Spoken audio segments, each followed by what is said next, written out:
tell them you know. Oh, yeah.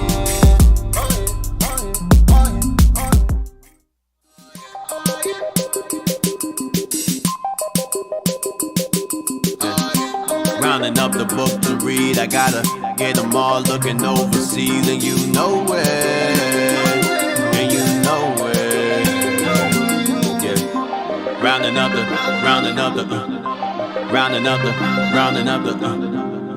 yeah. Rounding up the book to read, I gotta get them all looking overseas, and you know it, and you know it. Yeah.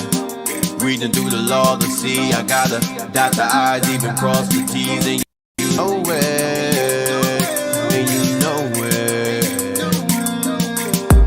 Praying to the Lord, have mercy. Show me where you wanna go first, you know. Oh yeah. While I'm teaching to the people that's thirsty, searching for the truth that's hidden, you know. Oh yeah.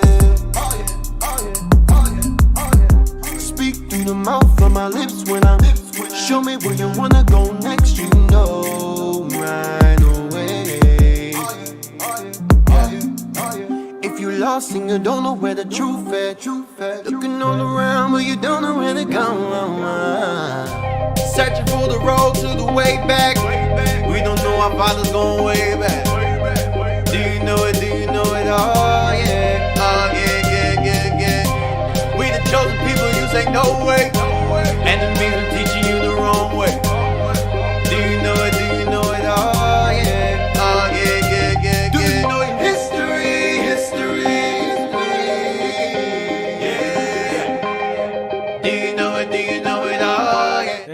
Welcome back. Welcome to another episode of Our Hidden History Radio. We're back, chapter 14, going strong. And we're going to continue from where we left off. We left off at Hannibal's decline. But to my left, before I continue, Officer Haim. Officer Laquac. Officer Jezreel. And Officer Onias. And we're at chapter 14, and we left off with Hannibal's decline, Hannibal falling. And so we're going to continue in that route regarding the Carthaginian decline, the rise and fall of Carthage, and their travels. So basically we're going to go into their travels is going to play a very important role in another figure who the world knows about. So let's get into that. We're going to open up with the world knows about. So let's get into that. I want to show y'all something. We're going to open up before I show you this video. This book here. I'm going to show you this right here. That's it, real quick before I show you this video. Yeah, I want to show you this right here. Something that's it, man. The book I have, I can't find it. There's another book that has the same thing. So the book I have, I can't find it. There's another book that has the same thing. So I'm going to read this here. Regarding the skills of the Carthaginians. Blow it up for me. The Carthaginian, matter of fact, do I want to go there first? Yes, fine. We'll start here first. I'll go back. I'll backtrack. Yeah.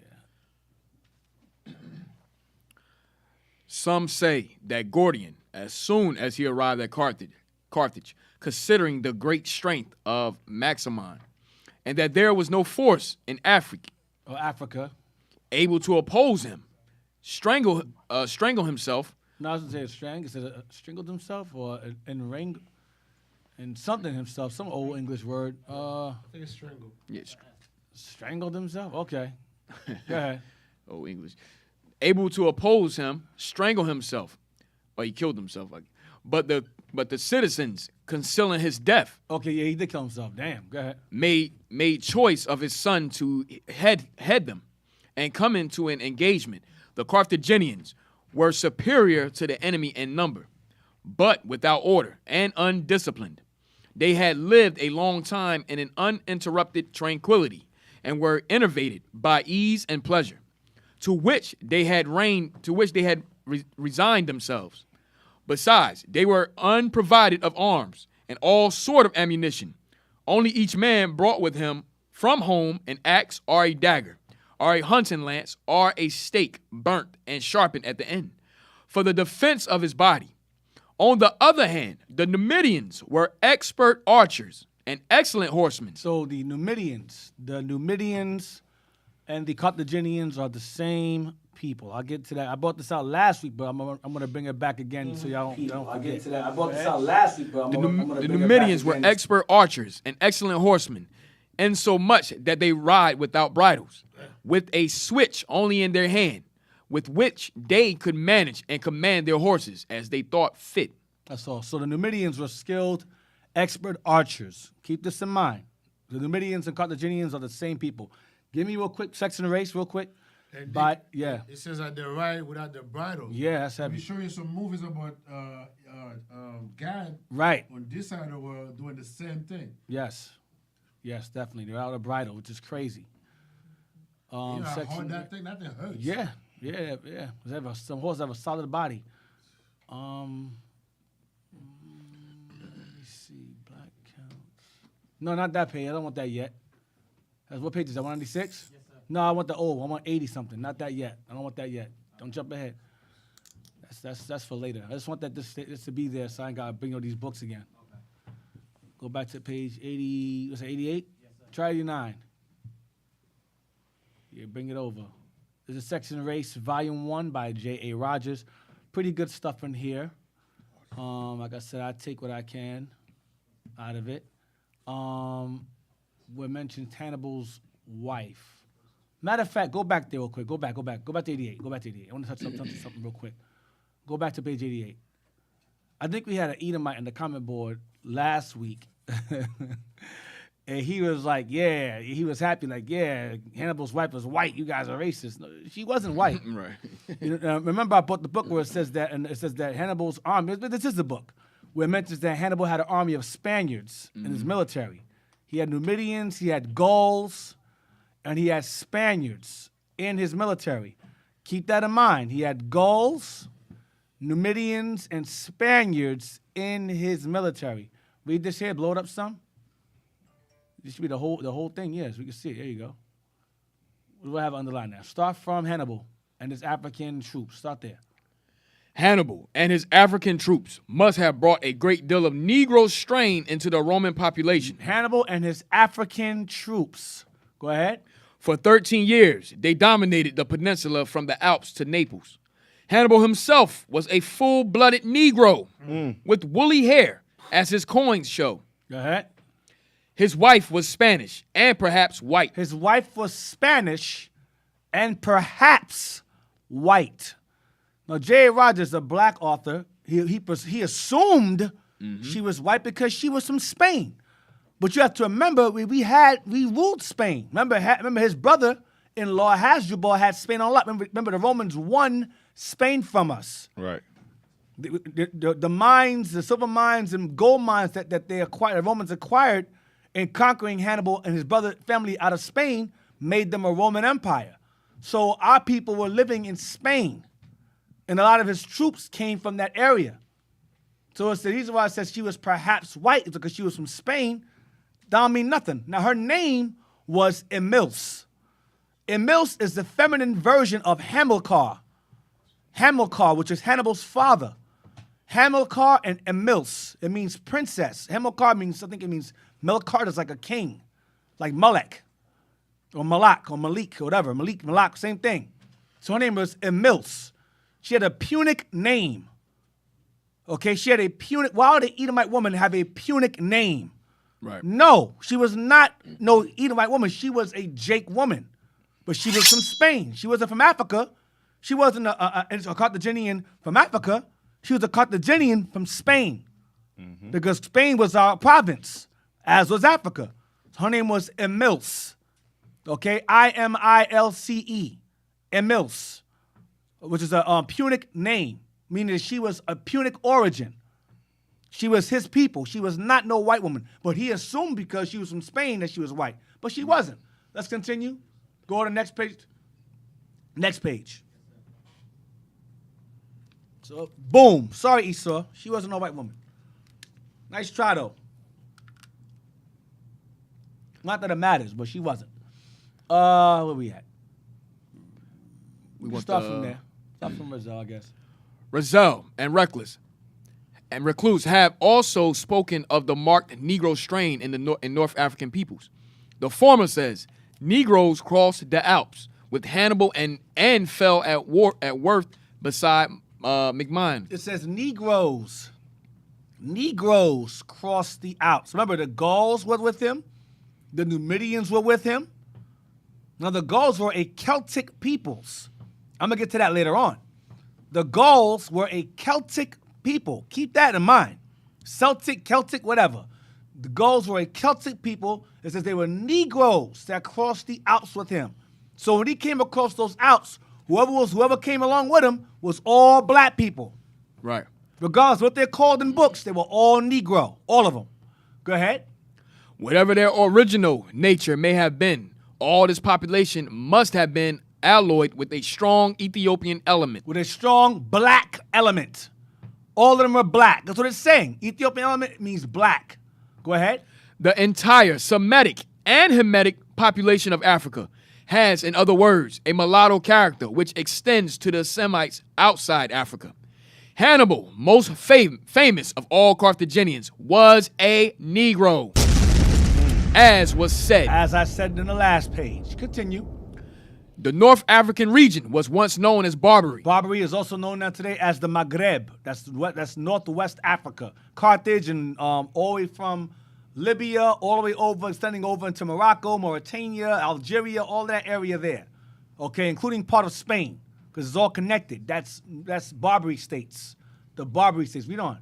And its people, the Berbers. Well, Berbers, go ahead. Oh, remember that map I showed y'all 2 weeks ago? It said Berber Jews. Go ahead. Are barbarians, who despite the bad use to which their name was put by the Europeans, were once leaders in culture. See, so the Europeans named us barbarians. Why? Because we didn't speak that Latin and Greek. We spoke Hebrew in this area. So they said, these are the barbarian states. These guys is black and don't speak no Greek or Latin. These are barbarians. This is the Berbers. That's where that term came from, barbarians. So barbarians is Jakes. So in Paul and Acts, when you read about barbarians that Paul's making reference to, Paul's talking about Israelites in that book. Barbarians and Scythians, that's Jakes. That's Israelites who did not speak the Greek and Latin language that Paul was able to speak also by the Spirit of God, to speak in tongues. Paul dealt with them also. The disciples dealt with them also. I know, this comes as a heartbreak to you. Paul was talking to Israel every time. That's right. In every category of the word. Hey, Dig, what's beautiful about this is when our people understands this history, like for what it's doing for me, there's a show on Netflix called Barbarians. Right. And when I watch that series, it only forces me to see Israelites in place of those people they put in there. Right. Because that's all part of the whitewash. The whitewash, they take the original characters and put white images as opposed to the real people that the history is talking about. Yes. Yeah. So when I watch that, I put Israelites in the space of the white people they put in there as the barbarians. Right. As you come across this history, it gives you, like you of Zaim, as well as those who are watching, a new insight Absolutely. when you watch historical things now Yes, on sir. TV. Because now you're seeing, hey, this is not white people I'm looking at. Well, Right. it is, but this is my people. Right. But it's white folks playing my people. Yep. That's what you're seeing. Spartacus, my people. 300, my people. All us. And that's why they call them actors. Right, actors, exactly. And there's another show that came on called The Tudors. Right. That's all King James family line. Wow. All Tudors. The Tudors, that's all Jake. That's King James' mother's line. Tudors. That's Jake. And I didn't know that. Those white people, the white man is God. He's everyone. No. That's it. That's us. Flush them. That's all Jake. I'll get to that. I'm working on that. Yes, I'm sir. working on that now. That's in the makings. I'll come across some stuff. I'll bring that out. I might bring that out. I don't know, because I know Captain Jan and Captain Isaac when they go there. I don't want to They're around. intervene. Funny. But it's so tempting. Funny you said that though, Dick. There was a class Captain Isaac did years back on tutors. Right. And it shows how Israel, the young kings, always had tutors to teach them in the ways of our laws and statutes and commandments. So even though they were young and ruling while they were young, they were under the tutors of the high priest, you know, of that time. Tutors and governors.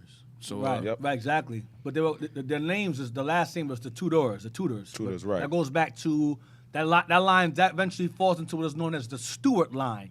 Stuart is King James' last name. King James Stuart. Lord Darnley Stuart. Mary, Lord Darnley, his father, Stuart. And both him and his mother, both him and his wife, both come out of King Henry's line. Also black. Henry the First, second, third, fourth, fifth, sixth, seventh, and eighth. They were all crazy as hell. And I think Mary, King James' mother, they call her Bloody Mary. They would go in the mirror, Bloody Mary, Bloody Mary. That's her, because she was killing a lot of she was either killing a lot of Catholics or Protestants, so they called her Bloody Mary. And they say that she was also behind King James' father's death, because she got some new nigga, some new dude, and she plotted and had him killed.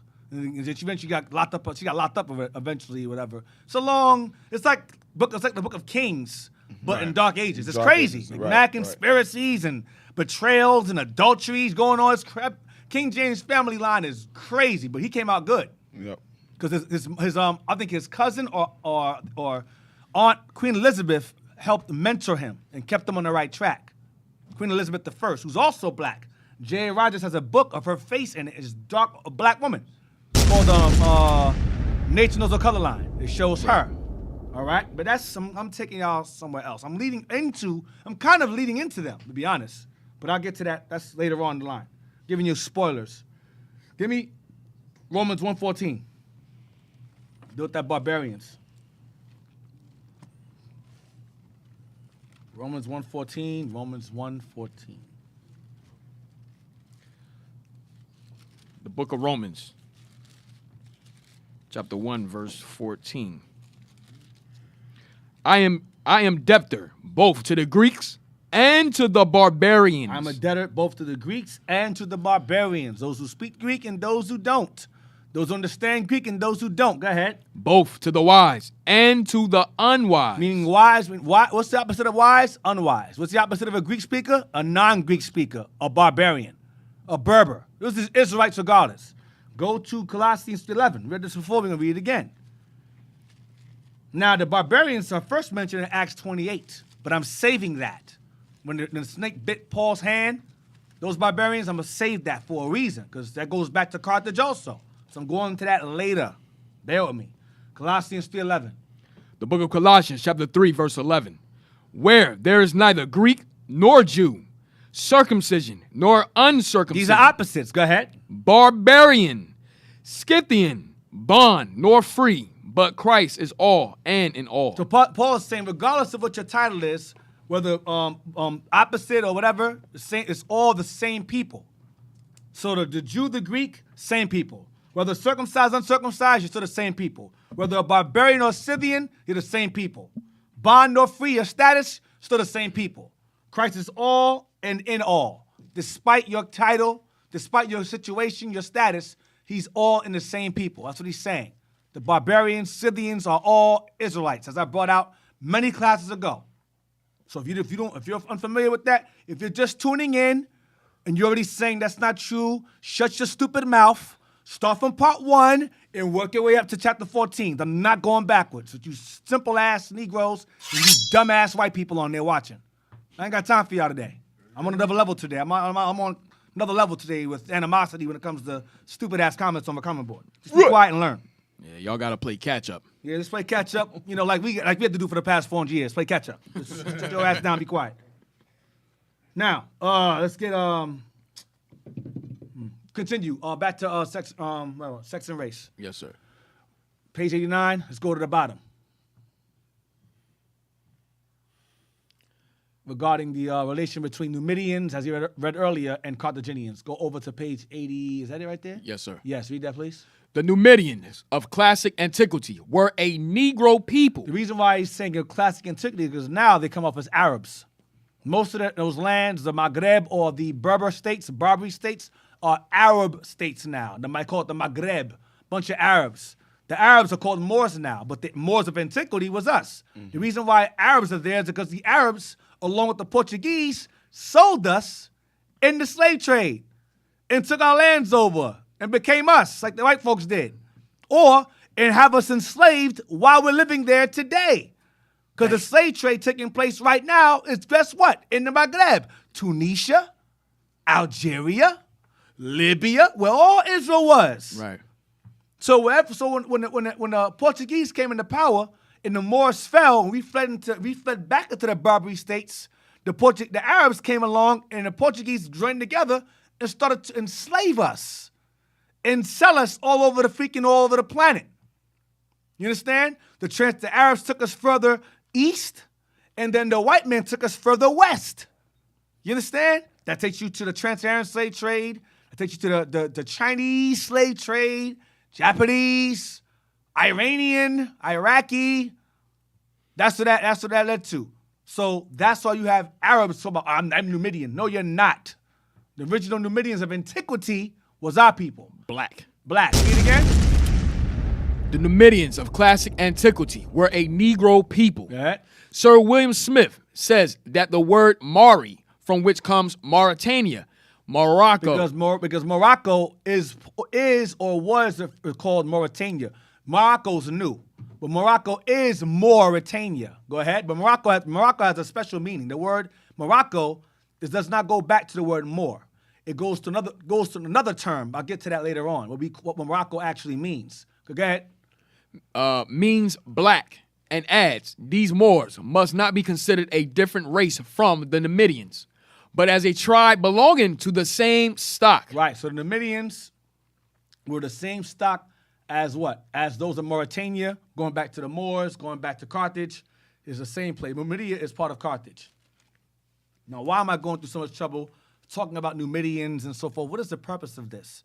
Like I said, I take you around the block, just so that way no one's getting lost. So this is, like I said, it's a very advanced history portion of our UIC. So I try to make things simple. I noticed that when I take it a little slower and make it a bit more easy to understand, we get the views kind of increase. Right. Whereas when it's complicated, it's like, yeah, we ain't watching that. 2,000 views, that's it. So I'm trying to take y'all. If you're keeping up with the classes, if you're just watching this part for the first time, you're gonna be lost. So let's go to the clip I want. Let's go to what I want first. Give me Wikipedia first. Wikipedia, I want Gladiator film. The Gladiator film. All right? And I want you to go to cast. Now, this movie is excellent. This is a Russell Crowe, old movie, but a great one. It's about, basically it goes into, what is it? It's like a fact mixed with fiction. It goes pretty much into like a Septimius Severus type of thing, where he goes from a gladiator to a warrior, and his name is Maximus. That's the main character. His name is Maximus. And Marcus Aurelius, just to give you a history lesson real quick, Marcus Aurelius is the main king or Caesar of Rome at this time, who Maximus, the main character, is serving. Marcus Aurelius was the one who allowed Septimius Severus to gain status as a soldier, because he was a gladiator at first. So Marcus Aurelius is kind of the one that pretty much motivated Septimius Severus to become a ruler, or Caesar of Spain. And his son Commodus, okay? When you read in the book of Esdras, it talks about the 8 contrary feathers. All right? Will I go into that? I might. But Septimius Severus is who Marcus Aurelius is. Pretty much, he looked up to Marcus. I think he named one of his sons after Marcus Aurelius. So Maximus is loosely based upon Septimius Severus, who was from the same place that Hannibal was from, Libya, same Israel, both Israelites. And let's go down. So you have Joaquin Phoenix plays Commodus. That's a guy who played Joker. Let's go down to now you have a guy named Jimon Hansuo, right there. He plays a friend of Maximus when he becomes a gladiator. What's it say? His name is Juba. what is his nationality? And the Midian tribesman who was taken from his home and family by slave traders. Go ahead. He becomes Maximus' closest ally and friend and inspires Maximus to bring down Commodus for the greater good before he joins his family in the afterlife. Right, 'cause he dies in the end. Sorry for the spoiler. But it says that Jamon Consuel's character was a Numidian. Now remember, the Numidians of antiquity were what? Negro. So they made sure to have this brother play a Numidian. So it's a devil. Right. You just gotta when you know history, man, you see history in a whole different light, like I said earlier. Let's watch a clip now. We're gonna go to That's why John 8:32 says, "You shall know the truth." and the true church that set make you you free. free. Yep. Get the movie clip Barbarian. No, I want that. No, I want Maximus is captured. I want Maximus is captured clip. We're gonna start at 128 and we're gonna stop at 38. So 128, 10 seconds, 128 to 38. That now, if you pause it here, his family, Commodus orders his family to be killed, and he ends up suffering from a wound, and he ends up being found unconscious, and they take him in the slave trade. So they don't know his status. He's a Roman soldier, but they don't know he's a Roman soldier, so they take him as a slave. They call him the Spaniard. Okay, they call him the Spaniard. And Dick, had he been white, would they then know that he was a slave? Right, they wouldn't. Right, If exactly. he was a real Roman, They would have known. They would have known. Right, They but would they have taken him as slave. Right, so they made certain to use. Right, exactly. You know? So let's start at 128, and we're gonna stop at 38. Then we're gonna start again at 320 to 45. So at this point, he's being carried as a slave, but all the other slaves. You see the Arab right there, the Arab? They made sure it's an Arab. Right. But they lie on this part. Right. One thing I've noticed about history, man, I've noticed is that Ishmael always involved himself in slave trading, man. Even Joseph. Damn, Arabs had him as a slave. Arabs took him as a slave. Yep. Ishmael had a thing with slavery, man. I don't know what's up with Ishmael, man. When the kingdom is established, we're gonna have some fun with y'all. Right. Because y'all love slavery, man. You're gonna experience it too. Because y'all always involved in it. That's why you brothers in Islam, I don't understand it. So anyway, this is an Arab here. Okay, they came across Maximus. They found Maximus, like they found Joseph, very similar, and took him as a slave. Watch. Can they hear and see? Make sure they can hear and see. I want no complaints about it. We can't hear and see nothing. No damn confusion. Let me know. I want to hear it too. You're not going to shut it down? We download it. We'll see. It's only 10 seconds. Don't die. That's Juba. They'll feed you to the lions. They're worth more than we are. That's it. So he said, don't die. They'll feed you to the lions. They're worth more than we are because we're slaves. The animals are worth more than us. Sound familiar? That damn slavery. Then we're going to jump to 320 to 45 seconds. So this is another guy. He's a former gladiator, and he's a gladiator. He's like a Don King pretty much of the gladiators. So the Arab brings these slaves to him to buy them from him. So now he has to examine his merchandise because he earned his freedom as a gladiator. He's free now. Now he's involved in the business of gladiators. Okay, so watch this. And they made sure he's kind of dark himself too. He's Esau, but they made sure he's dark. Very slick, very cunning Esau, very cunning with his casting. Press play, you got it? 320 to 45 seconds. Fight. I got a match coming up. Some are good for fighting, others for dying. You need both, I think. Get up. There goes Juba.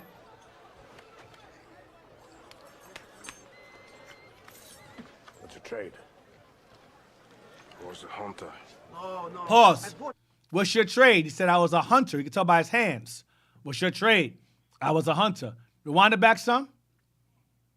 A little bit. Right there is good. Watch he says he's got him from. I was a hunter. No. I bought him from a salt mine in Carthage. Stop. I got him from a salt mine in Carthage. Where was John Revelator put in? A salt mine in Patmos. Yep. So when Hannibal and them lost the war to the Romans, they established salt mines in Carthage and brought us as slaves there. In 70 AD, they brought many Jews over to that area to work the salt mines. It was a plantation.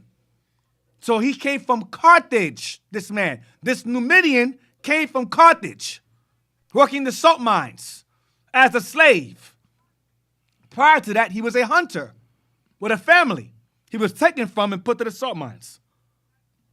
Hey, Deke, man, Esau throw these things inside the movies to see if our people can, or awake. Can they pick these things up that they're putting in, to see the intelligence? How far have we come? Right.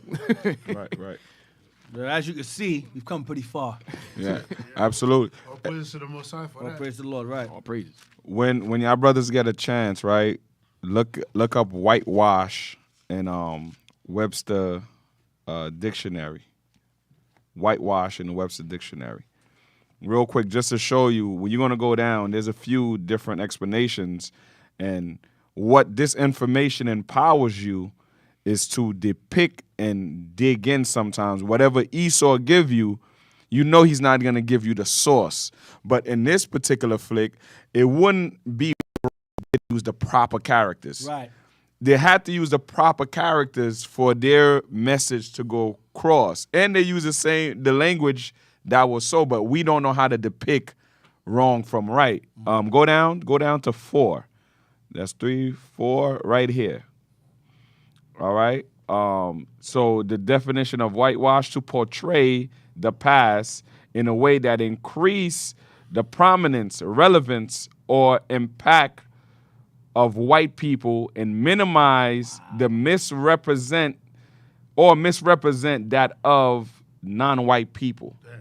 So when they whitewash, they understand who they want to decrease our factors in this prominent history. Wow. And they get increased as long as we keep seeing their image. Right. And this is what we're saying now. By you understanding this history and putting yourself in these places, sometimes you could depict the garbage and say, okay, this is us. Right. Because till this day, from when they were whitewashing the images in the iconoclasm, whitewash from that day till today, like Officer just said, in the movies. In the movies, it's the same whitewash going on. Blow it up some so we can see it more. I want to see it more. Blow it up. Give it everything else. That one was 4. To alter, go back to 4. To alter something in a way that favors, features, or caters to white people. Dang. Such as to portray in the past in a way that increases the prominence, relevance, or impact of white people and minimizes or misrepresents that of non-white people. That's the passion of the Christ. Yep. That's the white image of Christ. That's everything. That's every damn thing. Spartacus, 300, Robin Hood, King Arthur, Hannibal, everybody, Troy, all of that's freaking black people. Yep. All of it's black people, all of it. So when you hear dumb, ignorant Negroes say things like color don't matter, you need to die yesterday, man. That's true.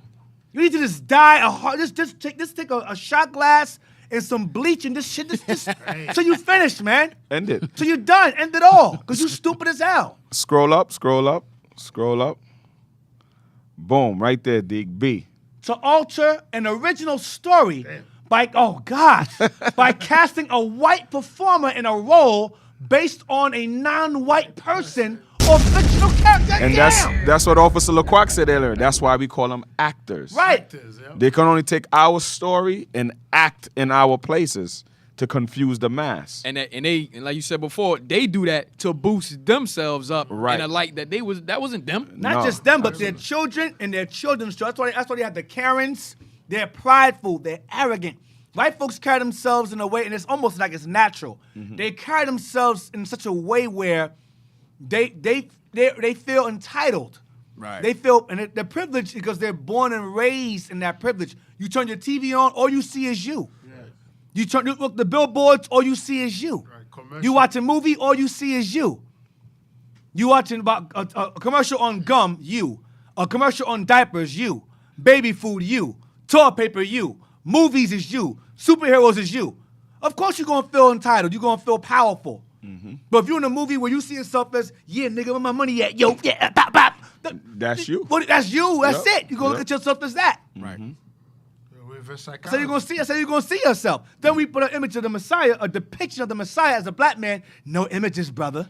No images. Right. You Negroes are stupid, man. You simple as hell. Color don't matter. If color don't matter, why are black folks happy about Kamala Harris? Why?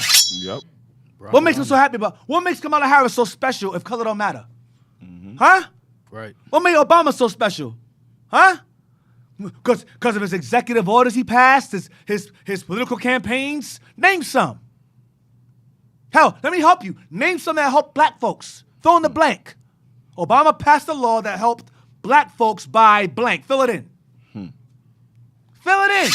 Push them to be more. Y'all are homosexual. simple as hell, man. It's just the simplicity, man, is unheard of. Hey, Deacon, can I say something real quick? Yeah. Can you read 1 Maccabees 3:48? Right, let's get going that. right. That's what this is. We're gonna read whitewashing in the Bible. Thank you. 1 Maccabees 3:48. Because they know that color matters. They do. That's why they say, okay, we're gonna start with the Bible, erase the so-called Negroes, their history from the Bible. We're gonna put us up there. Read that. And then we bring out the truth that Christ is black. Hate. Yep. You hate us. Right. You want to kill us. Exactly. All we say is the truth. The book of 1 Maccabees, chapter 3, verse 48. Yes, sir. And laid open the book of the law, So we know the book of the law is the Bible. Go ahead. wherein the heathen had sought to paint the likeness of their images. The nations sought to paint the likeness of their images. Right. So they know that color matters. So why did they know that color matters? Because they see the book of the Bible. They said, look, we're going to paint our image as Christ. We're going to paint our image as Peter, Paul, the apostle. They sought to paint the likeness of their images. Right. They just tell our people that color doesn't matter. But they damn sure know color matters because who they always rooting for now? Trump. Right. Trump, because they know color matters.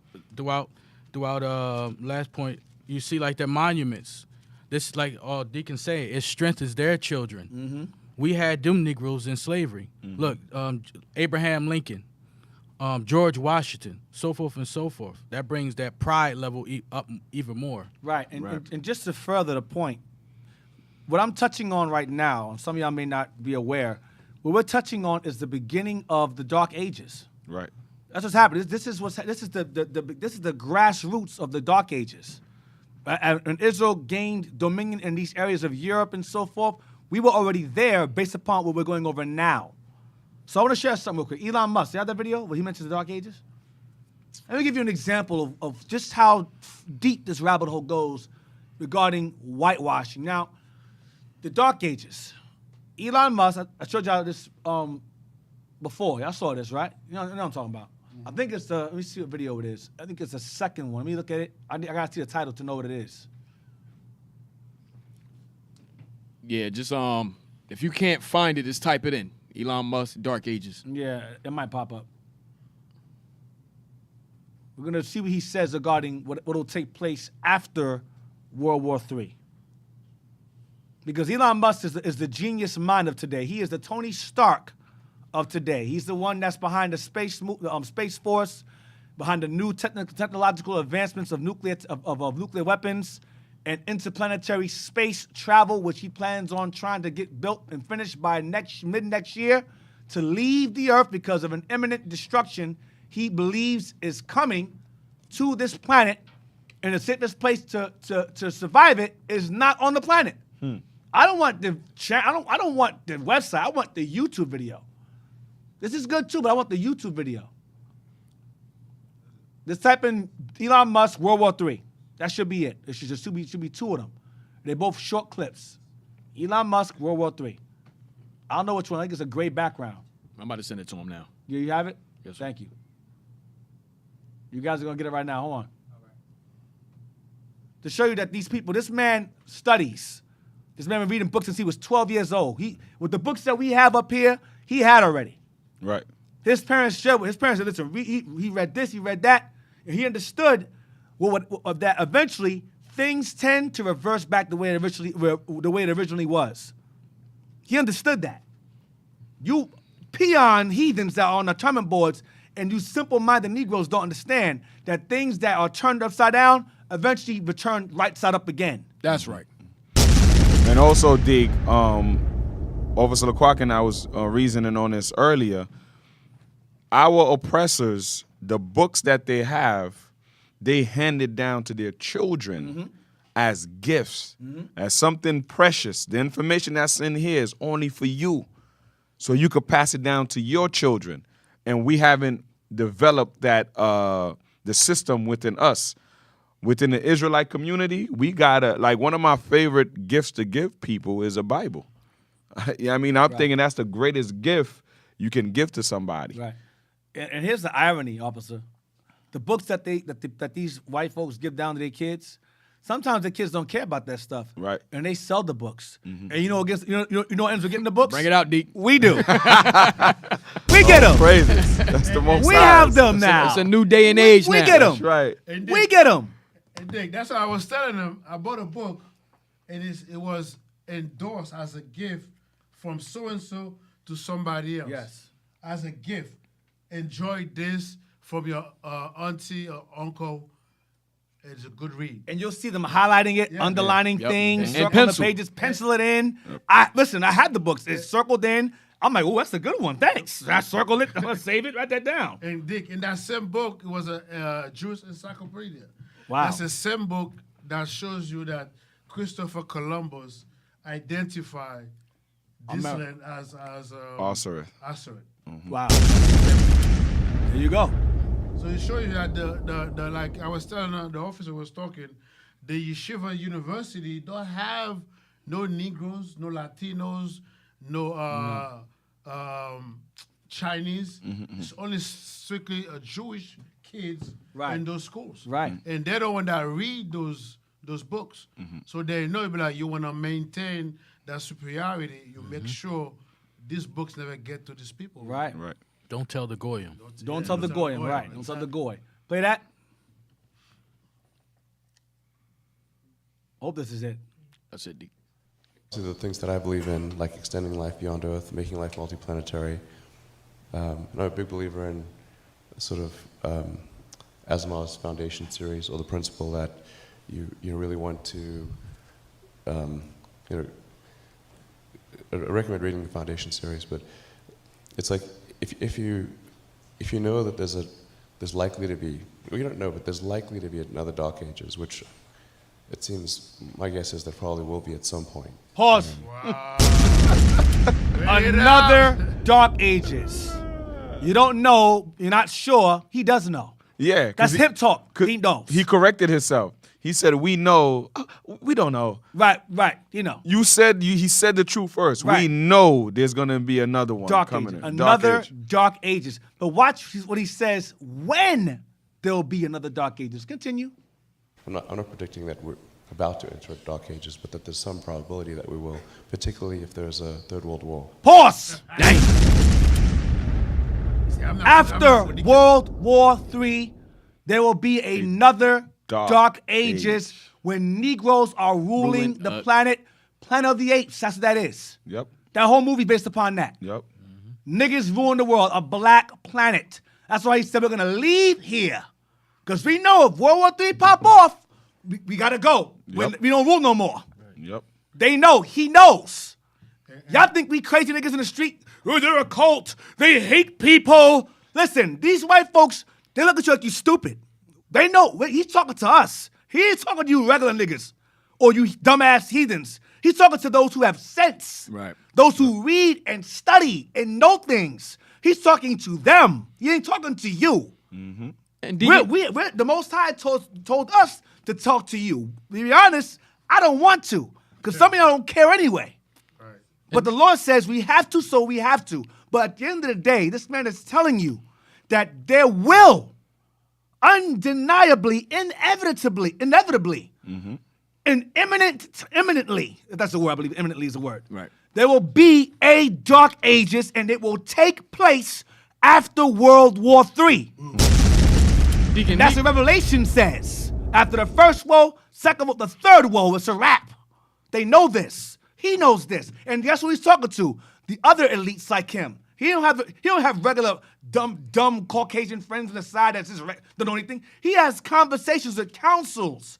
Right. You have secret organizations, dark secret governments that's talking to this man. Because they know, advisors, because they know what's gonna happen. Y'all confused. We know what's going on. Y'all confused. Continue, please. Then we want to make sure that there's enough of a seed of human civilization. Pause. That seed is not talking about you simple black and Hispanics. He's referring to his own kind, not you. Because you won't be able to afford that flight. You are not. You're not going to afford that. That's not. He's not talking to. We must preserve ourselves because they know, according to Isaiah, they gotta get wiped out. They got to go. Continue. To bring civilization back, and perhaps shorten the length of the Dark Ages. Pause. What does that mean? That means that when we escape and we go and we bring ourselves back, we're going to come back and fight against the Dark Ages. That's what he's saying. We're going to come back, replenish ourselves, leave Mars, come back to Earth, and fight for the Earth back again out of the hands of the dark people. That's what he's saying. And Dick, I got bad news for him. This time, Christ is going to be on the scene. Right. He's going to rule. So you're definitely coming back down to get your punishment. We're going to come for you. No spacesuits. We're going to come for you. Red people for the red planet, we're going to come for y'all. That's going to be our planet. And Deacon, he said the human civilization. Remember, you Negroes not considered human here. No, you're not. He ain't talking about you. Continue. Dick, if I may, before you continue. Yeah. Can we read that? He read that. 2nd Ezra 6 and 9. Read that. Read that real quick. This is one thing he knows. 2nd Ezra 6 and 9. You guys are pushing hate. You're pushing racism. Listen, when y'all say those things, it's laughable to me. Because that shows what intellect that we're on and where you're on. You're a peon. You're like trash, trailer trash. 6 to 9. 2nd Ezra chapter 6, verse 9.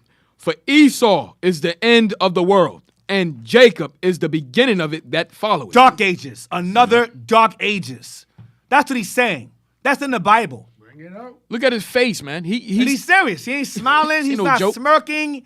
And another video we have where he's telling people in public saying World War III. Audience is like, ha, ha, ha, ha. He's like, right. Yeah, so nukes, bombs, we got to escape it. Everyone's like, ha, ha, ha, ha, ha. He's like, yeah, okay. So-and-so. He's not smiling at all. He's dead serious. Dead serious. That's a face of resolve. That's a face of focus. Like, we got to get the hell out of here. We got to get up out of here. He probably saw the vision. It's time to go. And that very action is fulfilling our prophecy. Yes, it is. Habakkuk 2:9. Yep. It's fulfilling our prophecy that he will try to escape this. Yeah, we're going to get there right now. You Negroes, you're pushing hate. You're pushing hate. The book of Habakkuk, chapter 2, verse 9. Woe to him that coveteth an evil covetousness. Did they not do that? Cover an evil covetousness, stealing our identity, taking our land, teaching us lies, stealing our lands, plural. Both promised lands were stolen, Israel and America's, and taking our identity also. Whitewashing, wanting to be our God, wanting to be our Messiah, wanting to be our angels, wanting to be our God. Ain't that what they did? Read it again. Woe to him that coveteth an evil covetousness. Stealing lands and people and places. Go ahead. To his house. He added it to his house. Now it's mine now. Your people are my people now. They're my slaves now. Go ahead. That he may set his nest on high. Ain't that what he did? Space Force, going to Mars, going to the moon, Russia trying to go to Venus. Set his nest on high. The Bible's a true book. That's right. The Negro isn't. The Negro is an idiot. He's a false book. He's a fairy tale book. The Bible's a true book. Read it again. Woe to him. No, I was saying like Deacon Yawasov said. Right. Was made in America. Exactly. Yeah, that's right. He was reinforced in America. Read again. Woe to him that coveteth an evil covetousness to his house, that he may set his nest on high. Was that's on high to do what? That he may be delivered from the power of evil. What's the power of evil? The Lord's day. That's it. The Lord's day of return. That's the day of evil. Not evil for us, evil for him. So y'all continue to mock and make your little cute little comments in the comment board. You guys are racist and your interpretation. Okay, let it be our interpretation. When you get that broadcast on your TV, hello, this is an emergency. I repeat, this is an emergency. Please report to your nearest bomb shelter in an orderly fashion. When you hear that, let's see how much racism we are then. That's what you're gonna hear. That's it. Yeah, that. That's it. Since y'all don't believe us, there you go, hearing it from Esau himself. Right. Yep. That's all I want. I need nothing more. Thank you, Elon. We appreciate you. Thank you. Thank you. We're gonna find you though, regardless where you go. We're gonna find you. Give me Daniel 7:1 now.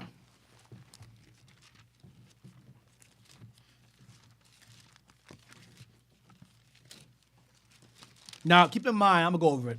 I'm probably gonna skim it though, real fast. Keep in mind, I mentioned Marcus Aurelius. If you watch Gladiator, you know who that is.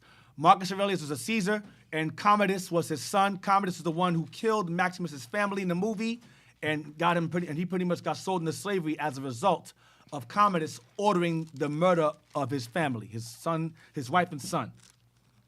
Daniel 7 verse 1. The book of Daniel, chapter 7, verse 1. In the first year of Belshazzar, king of Babylon, Daniel had a dream and visions of his head upon his bed. Then he wrote the dream and told the sum of the matters. Daniel spake and said, I saw my vision by night, and behold, the four winds of the heaven strove upon the great sea. Verse 3. Verse 3. And four great beasts came up from the sea. That's Mediterranean Sea. Go ahead. Diverse one from another. The first was like a lion. That's Babylon. Go ahead. And had eagle's wings. Because he traveled and conquered. Go ahead. I beheld till the wings thereof were plucked. How many wings the eagle has? He has 2 wings. 1 pair of wings. And then when the wings are eventually plucked, he stopped traveling and conquering. Go ahead. And it was lifted up from the earth and made stand upon the feet as a man. Because it gained the wisdom of Daniel as their counselor. Eventually, Daniel's wisdom was given to it. Go ahead. And a man's heart was given to it. Daniel's. Go ahead. And behold, another beast, a second, like to a bear. This was a bear, this beast. Go ahead. And it raised up itself on one side. Because there was a dual empire, Medo-Persian Empire. The Persian side was the stronger side, so it leaned more on the Persian side than the Medo side, than the Median side, Medo-Persian side. Go ahead. And it had 3 ribs in the mouth of it. Ethiopia, the Sabians, and the Egyptians, they had as in their mouth under dominion, under their dominion. Go ahead. Between the teeth of it, and they said thus unto it, arise, devour much flesh. And conquered. They conquered a lot of people. The Persians. Go ahead. After this, I beheld, including us, the Spartans. Go ahead. After this, I beheld, and lo, another like a leopard, which had upon the back of it 4 wings of a fowl. He had more than 2. He had 2 pairs of wings because he traveled further and conquered more than Babylon did. Go ahead. He had 4 wings. Go ahead. The beast had a leopard because he was fast and swift. He conquered fast. Go ahead. The beast had also 4 heads, and dominion was given to it. This leopard had 4 heads. So it had 4 leopard heads and 4 wings. Go ahead. After this, I saw in the night visions, and behold, a 4th beast, dreadful and terrible, and strong exceedingly. And it had great iron teeth. It devoured and brake in pieces, and stamped the residue with the feet of it. And it was diverse from all the beasts that were before it. And it had 10 horns. Now, Daniel doesn't give the animal attribute of this beast, but Ezra reveals it to us. It was an eagle. This is an eagle.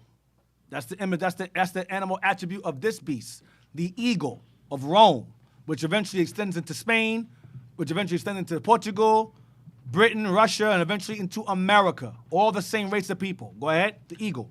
I considered the horns, and behold, there came up among them another little horn, before whom there were 3 of the first horns plucked up by the roots. Spain, France, and Britain. Those are the 3 horns plucked up by the roots. Go ahead. And behold, in this horn were eyes like the eyes of man, and a mouth speaking great things. Blasphemies, great blasphemies, coveting an evil covetousness. Habakkuk 2:9. Go ahead. Verse 9. I beheld till the thrones were cast down. I'm sorry, all I wanted was verse 7. That's all I want. So the little horn is referring to America. You had scholars say, oh, it's referring to Antiochus. How is Antiochus came out of the Greeks? This horn came out of Rome. Antiochus didn't come out of Rome, so you can't use that. This is not Antiochus or Antiochus. This is referring to America, which extends out of Rome. The 10 horns come out of there. Now, let's go to Nelson's Bible Maps and Charts. This is a book. I use this. I used to use teachers use this all the time. I used to use this book all the time. It's called Nelson's Bible Maps and Charts. I used it when I used to have Monday night class. When I had Monday night classes, I would use this book all the time. So I don't mind giving this away. It's called The Complete Book of Bible Maps and Charts, Old and New Testaments. Nelson's Complete Book of Bible Maps and Charts. I want pages, no, I want 236 and 37. I forgot why I want these pages. I put this class together like months ago. So I'm learning right along with y'all as to why I wrote it down. So I'm surprised as much as you when I read it. Is there any pencil markings anywhere? Let me go. I see the bottom here. Let me go there. Hold on. Let me go there. Let me go and see why I got this here in the first place. I see Daniel 2 and 7 at the bottom. Yeah, there's a reason why I have this book. It's a very good book. I use it for the captivities. It gives you the time frame of captivities. Very good timeline. Pretty accurate, I would say. Hold on.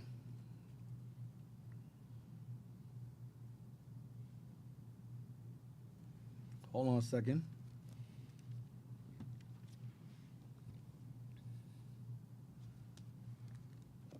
Yeah, let's read although it is claimed. No, read the argument that predictive. The argument that predictive prophecy. Right. Right there. The argument that predictive prophecy is impossible, and therefore that the sequence of empires depicted in chapters 7 and 8 was written during the 2nd century BC. Period of Greek domination. So here's the argument. The argument was that this was written when Daniel 7 was written during the time of the Greeks, because they're trying to negate the fact that Daniel wrote about the Greeks before they existed. So they're saying, when this was written, it was written during the time when Babylon and Persia already ruled. So they're trying to rule out the prophetic validity of Daniel 7 and 8. Right. So watch what the author does here. He's going to say that predictive prophecy is impossible. What's that mean? There's no God. That's what they're saying. This is the argument between scholars and secular scholars, those who believe in the Bible, those who don't. Watch. Was written during the 2nd century BC, period of Greek domination, involves a dogmatic rejection of the supernatural. Dogmatic means a God, against God. Dogmatic rejection of the supernatural. Go ahead. Furthermore, this argument for a 2nd century date assumes that the 4 empire nations depicted are Babylonia, Media, Persia, and Greece. Correct. Go ahead. It is apparent, however, that Daniel speaks of a combined Medo-Persian empire. Right, because one arm lying on the other. Remember that? The dual empire, Daniel 7? Mm-hmm. It's a dual empire, Medo-Persia. Go ahead. 528. And that the description of the 4th empire fits Rome. It is Rome. Go ahead. Which achieved dominance long after the alleged 2nd century BC date of writing rather than Greece. Right. Go ahead. So even if you were to say it was written during the time of the Greeks, how do you know about Rome? Right. How do you know? Right. So you still can't rule it out, but watch. Continue. Although it is claimed that the Aramaic portion of Daniel, chapters 2 to 7, is late Aramaic. It's late Aramaic, meaning going to the time of the Greeks' time. Go ahead. Recent studies have shown that Daniel's Aramaic is actually an example of early imperial Aramaic. His Aramaic, he wrote the Bible in Daniel was in imperial, meaning royal Aramaic, because he was a prince. Mm-hmm. Daniel came from a line of kings. Mm-hmm. These is Hezekiah's children, his seed. So he came from a princely nobility. So he spoke in imperial Aramaic. Watch this. A form consistent with a 6th century BC date. A form consistent with a Babylonian time frame, not Greek. See? So when he wrote Daniel, he wrote in a language in which it existed during the time of Babylon, when it was written, when he was in captivity, not Greek time. Go ahead. In addition, the presence of fragments of the text of Daniel among the Dead Sea Scrolls, fragments which apparently date to the Maccabean period, does not allow sufficient time for a work supposedly written in the Maccabean period to have become widely accepted as scripture. There's not enough time to say, okay, he wrote it in the time of the Greeks and it was accepted as scripture. That's too short of a time. Mm-hmm. It would have had to have been written earlier on to be accepted as scripture. So it had to have been written at an earlier date. Correct. That's what they're saying. So it had to have been written at an earlier date to be accepted as scripture. If it was written in the time of the Greeks, it wouldn't have been valid. It had no time. It wouldn't have no time to be valid. Go ahead. Prophecy. Right. So it's prophecy. Go ahead. Though some argue that there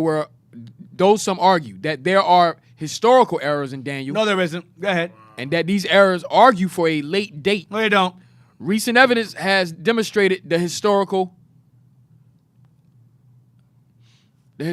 accuracy of Daniel. Meaning it's a lie. It's accurate. Everything is in Daniel is accurate. That's why I had this written down. Now I remember now. Go ahead. While some questions remain, none pose an insuperable difficulty for a 6th century BC date. Nothing. No one can negate the fact that it was written during the time of Babylon. None. It's irrefutable. So it is prophetic. It was written during the time of Babylon, and therefore it is possible for prophetic, predictive prophecy. It's possible. Esau said, no way. They trying to. They couldn't fight it. Said, nah, nope. We lost. He's right. It's accurate. Now. You see in the bottom, the next one? What's in the bottom? Read the bottom. Daniel, the Apocalypse.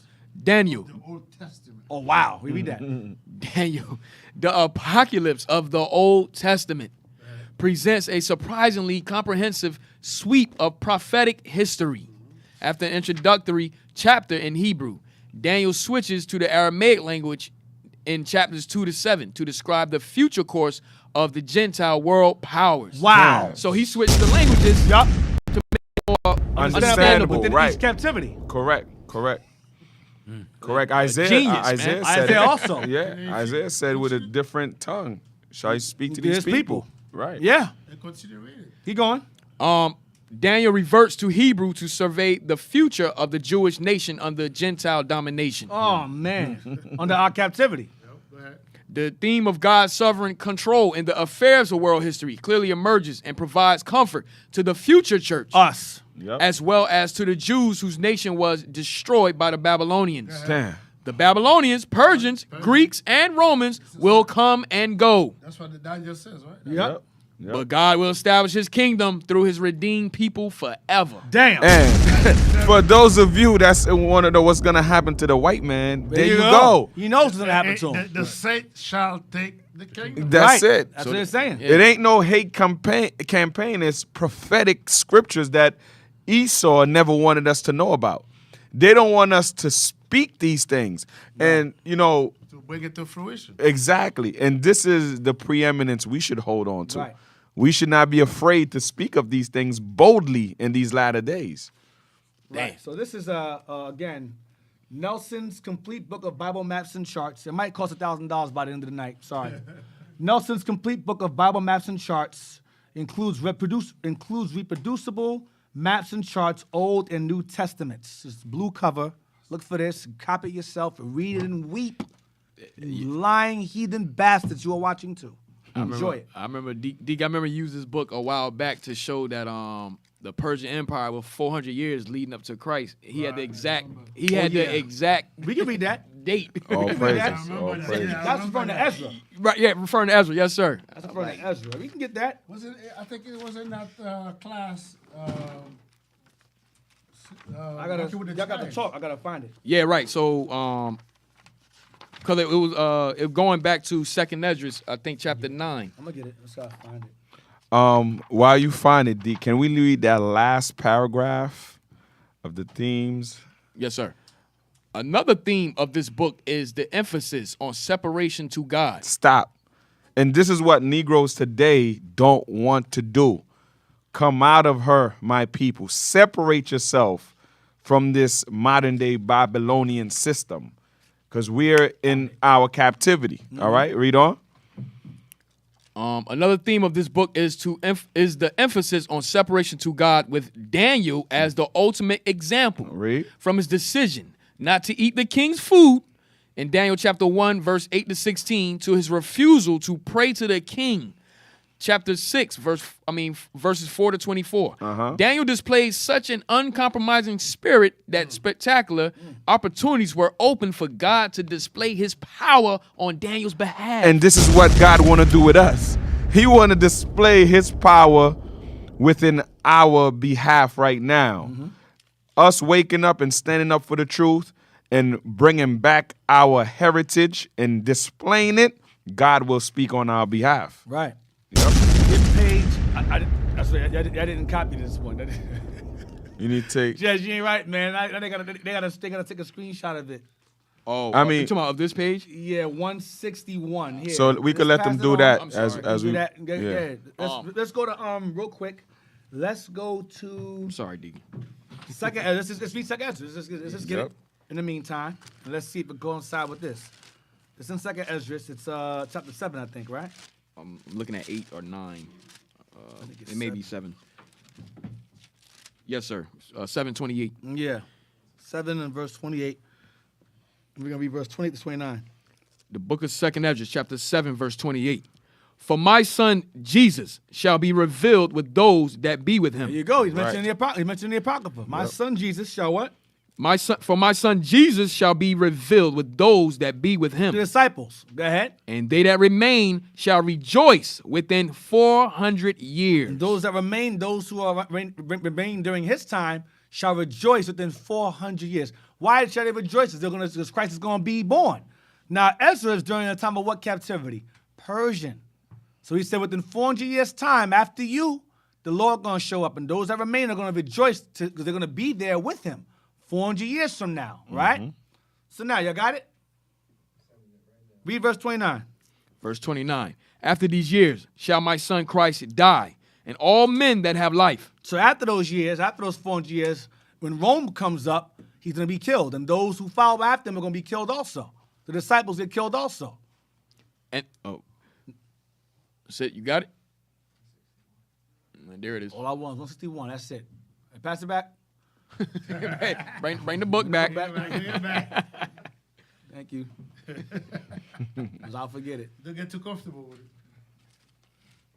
Now, read verse 28 again. The book of 2nd Ezra, chapter 7, verse 28. Uh-huh. For my son Jesus shall be revealed with those that be with him. Uh-huh.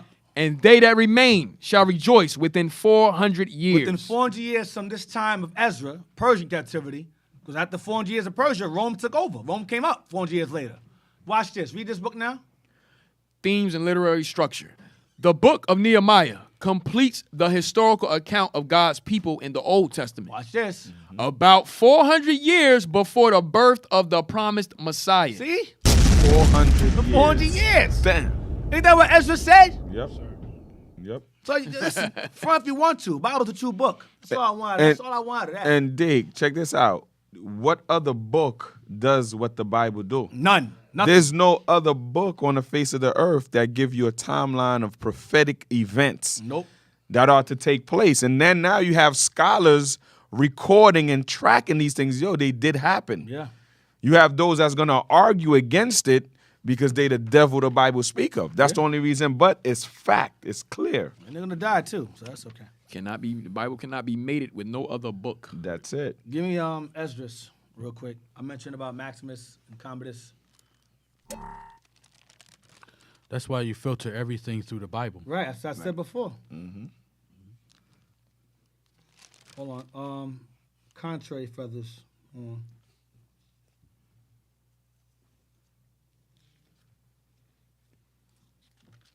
Chapter 12, D. Yeah, 11 verse 3 and 11:11. That's some weird sounds going on here. The book of 2nd Ezra, chapter 11, verse 3. Got robots over there. What's going on? Transformers over there? 11 and 3. And I beheld, and out of her feathers there grew another contrary feathers, and they became little feathers. No, read verse 1. Verse 1. This is the fourth beast.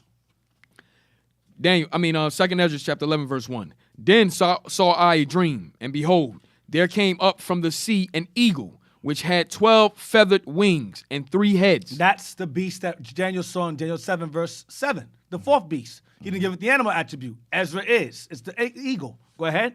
And I saw and beheld, she spread her wings over all the earth. Because she had the whole earth under her dominion, including the other side of the world. Go ahead. And all the winds of the air blew on her, and were gathered together. Right, when she became America, she took this side of the world over. Go ahead. And I beheld, and out of her feathers there grew I beheld, and out of her feathers, Out of those 12 feathers, go ahead. there grew other contrary feathers, and they became little feathers and small. Now, jump to verse 11.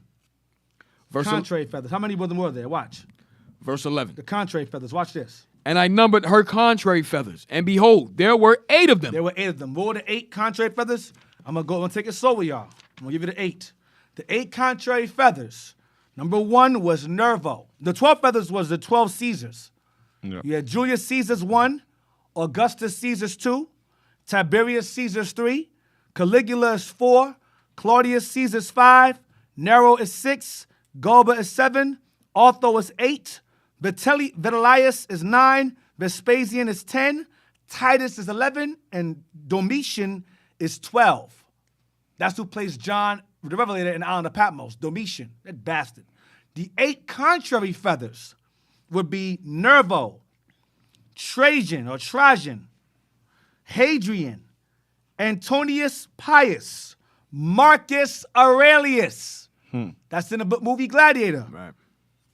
Lucius Verus, Commodus, Marcus Aurelius' son, and Pertinax and Didius Julianus, who were taken out. Those 2 ruled at the same time, and Septimius Severus took them both out and became the first black Caesar of Rome, make it the Holy Roman Empire. You went a little too fast. You know. I'm going to go back again to the 12. Yeah. Go back to the 12. The 8. Oh, damn. Listen, y'all gonna have to rewind this, right? Yeah, let's rewind it, man. I'm losing time. I mean, the 12 is okay. You got the 12? The 12 Caesars, the 8. All right, the 8. You can get it afterwards, man. 8, you got Nerva. No, I'm writing down it's slow, but I know people. You got Nerva, Trajan, Hadrian, Antonius Pius, Marcus Aurelius, Lucius Verus, Commodus is 7, and you had 2 jointly opposing Caesars fighting each other, which was Pertinax and Didius Julianus, who were taken out by Septimius Severus at the same time in 193 AD. Those are the 8. Those 2 count as the 8. All right? Those are the 8 contrary feathers. That's the movie Maximus. Commodus, he's one of the 8 contrary. Marcus Aurelius is one of the 8 contrary feathers. That's in the Bible. Esdras. Believe it or not, I don't care. You'll just die here, like Elon Musk is saying. Now, let's go back to, so the reason why I went to that is because, again, the Roman Empire was the enemy of the Carthaginian Empire, and they conquered Hannibal. That's why I'm going into this history about Rome. I kind of sidebar. I wasn't part of my class, but I'll give you those little gems. Enjoy. Much needed, Deke. Right. Much needed. Let's get the book, history, the image of the map. I want that map. Okay, yes, sir. Remember, this class is entitled The Decline of Carthage and Their Travels. Now, this map here, let me look at it also with you. Hold on. You see, blow it up. Europe and the Atlantic Ocean. I want you to move it over. Move it over. Yep, bring it down. You see Spain in its entirety. I don't care about Europe. Bring it down to Spain. There we go. Right there. Blow that up some. Make it a little bit bigger if you can. No, that's too big. Damn. Right there. Mm-hmm. It says part of Spain. Iberia of the Phoenicians. Part of Spain. Iberia of the Phoenicians. That's us. We had part of Spain. Mm-hmm. This is an old map. This book is worth what? $1,600? Yes, sir. $1,600. I said for a map, yeah. Let me Google this real quick for free. I can't afford that right now, but we will get it. Oh, with the donations, we can get it faster. The donations, we'll get it. That's right. And this is the inheritance that we're trying to tell them. Right. We need that to pass it down. Right. We need it. Move it over here where the word Spain comes from. Move it over. We named it Spain. Move it right there. Blow it up. Move those words right there. Those words, blow it up. It says what? Spania, or Shafan. That's Hebrew. Shafan or Spain or Rabbit. because the land was flooded with rabbits, a whole bunch of rabbits. So we named it. We got over it. We called it Rabbit. Spain. We named it Spain. So where does Iberia come from? Where that word come from? Of the Iberia of the Phoenicians, or Carthaginians, or España Ulterior. That goes back to Spania, meaning rabbits. We named it that. Now, let's get universal history. What I want. Universal history. I want page 458. Page 458. And we're going to start at but, and we're going to end at notion, then start somewhere else. Hold on. This is a very old book, very old. Right there. I got to turn the pages slowly if I don't rip the pages. Dang.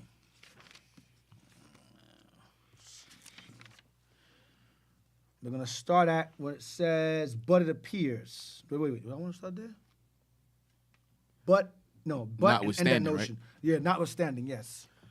But notwithstanding what is here advanced, we apprehend that the true and proper Iberia was originally only that part of Spain called Celtiberia. Whoa, wait. Only a part of Spain was called Celt, Iberia. Remember I said to y'all before? Remember that Celt? Yep. Remember the Celts or Celts? So only a part was called Celt or Celt Iberia. That part. Go ahead. From a body of Celts settling in it. Oh, a body of Celts settling in Spain. But it said earlier, Iberia of the Phoenicians. So what were the Celts? They were our Israelites of Carthage, called Phoenicians. Continue. Bounded by the Iberus. Bounded by the Iberus. Go ahead. The Pyrenees and the Mediterranean, which, if we admit, it is no wonder that the Phoenicians gave it the name of Iberia. Stop. The Phoenicians gave the name of the land Iberia. What does Iberia mean? Continue to read. For the Hebrew Eber. Oh, so it's the Hebrew Peninsula. The Hebrew Peninsula. Eber's Peninsula, where the Hebrews dwell. That's what it means. That's what it means. That's who the Celts were. Well, you had 3 Celts, but the ones that dominated at this time was us. These are the Celts. We were the majority. The majority. Go ahead. Eber, as well as the Chaldee, Syriac or Phoenician, Ebra or Ibra, in the singular number signifies as a passage, and in the plural, bounds or limits. Continue. The Phoenicians, therefore, might either have called the most considerable river of this tract and one of its boundaries Eber, Ibra. Remember, it said Hannibal crossed the Ebro River? We read that last week. Right. That's the Hebrew river he crossed. Eber River. Eber River. Eber River. Iberian Peninsula. Go ahead.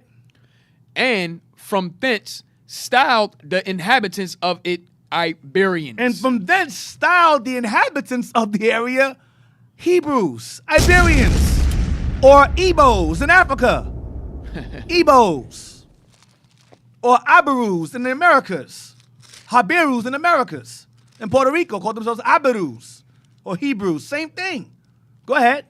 Or have denominated the tract itself Iberia from its situation, it having been generally considered by them as one of the remotest regions or western limits of the earth. Be that as it will, we can by no means think it probable that any part of Spain was called Iberia, from a colony of Iberians settled there, since history does not in the least countenance such a notion. Right, so he's arguing it. Jump down to but it appears. But it appears from Bocart and others that the Phoenicians called Spain, at least that part of it known to them, Spania, or Spanja, from Shafan or Span, or a rabbit, because it abounded with those animals. In support of this notion, it may be observed that in many manuscripts of Curtius, Justin, Capella, Apelius, Julius, Capitilius. No, all was those animals. But go back to it says, be that as it will, we can by no means think it probable that any part of Spain was called Iberia from a colony of Iberians settled there, since the history does not in the least countenance such a notion. So what he's saying is he's saying that you can't argue the fact that the land was named Iberia other than the fact that the settlers there were Iberians. That's what he's saying. There's no other argument aside from the fact that those who settled there were in fact Iberians or Hebrews. That's what he's saying. All right? Oh. And they called it Spania, huh? So going back up top, when it says the Chaldees, is this the same? It's a language. It's a language? Yeah, it says Okay. Phoenicians might either have called the most considerable river of the tract, I'm sorry, Hebrew, as well as the Chaldee, Syriac, or Phoenician, Ebra, or Ebra. It's the same name, the same word, just different pronunciation, Okay, different languages. Chaldees. Okay, understand. Right. All right. So now, 459. Let's go to from the. I want to start at. You know, the reason why I asked, Deke, because that same when we hear the word Chaldees, we know that goes back to Genesis 11, when Abraham took his family to that area. So it's still referring to the Hebrews. It's from the Babylon, right, the right. language. Go to from the page 458, the bottom, from the Phoenician.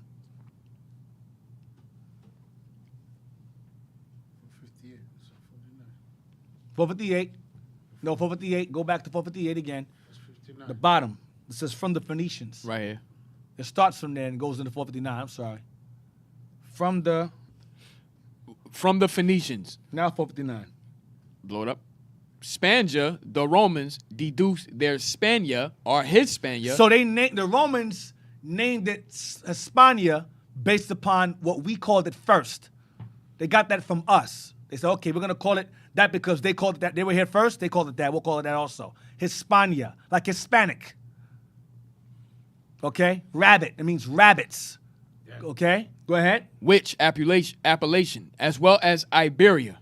In common with the Greeks, they applied to the whole continent of Spain. The Romans called the entire continent of Spain Hispania, even though we called the part we had power over that part of Spain. All right? Jump down to, however, let me see. Keep going. They applied to the whole continent of Spain that this country, or at least a considerable part of it, produced rabbits. You're gonna hold on. See, produce rabbits. You're gonna end at ever since prevailed. Go ahead. In vast abundance, may be events from the concurrent testimony of Varro, Strabo, Pliny, Elian, and many other writers of good authority who tell us of an immense damage those creatures had done to this country. They were eating all the crops up. The rabbits. Go ahead.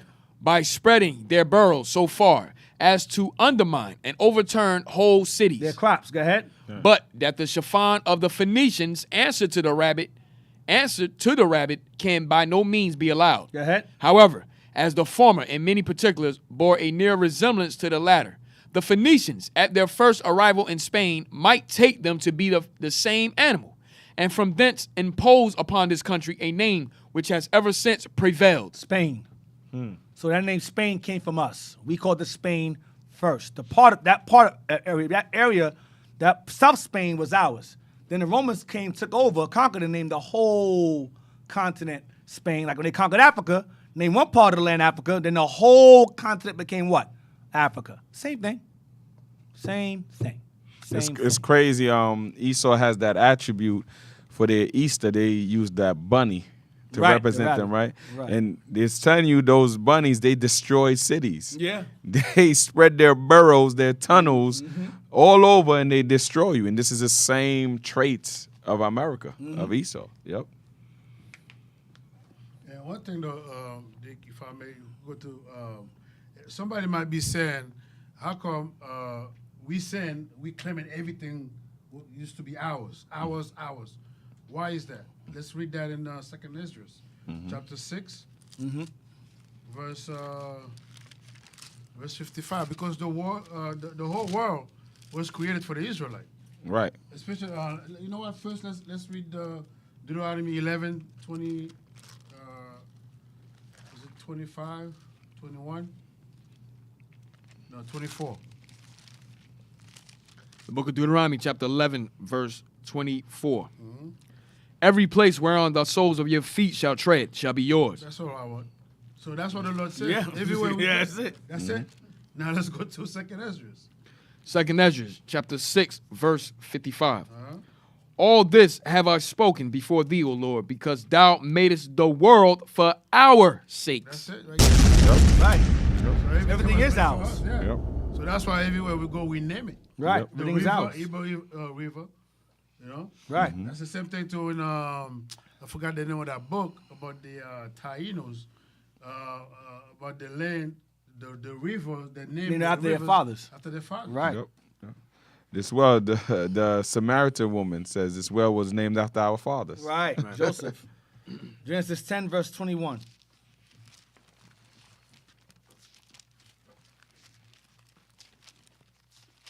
Genesis 10, 21. They named it the Iberian Peninsula, right? 10, 21, and 22. The book of Genesis, chapter 10, verse 21. Unto Shem, also the father of all the children of Eber, the brother of Japheth, the elder, even to him were children born.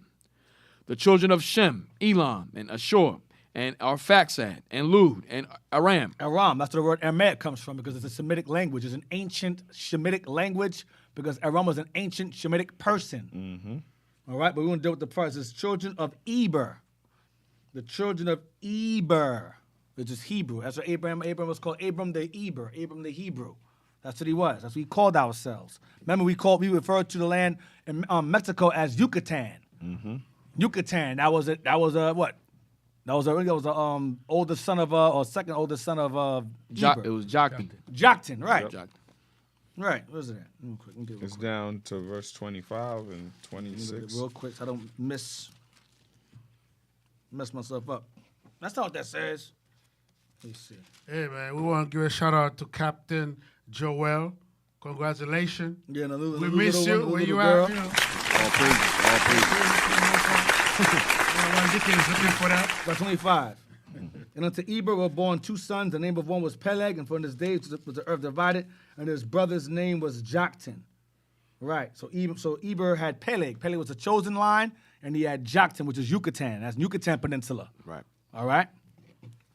Same thing. Or Joktan Peninsula. Now, let's go to West African. What I want. Page written by a brother in the 1800s. This is page 170, and we're going to be 170 to 171. 170 to 171. I think it's upside down.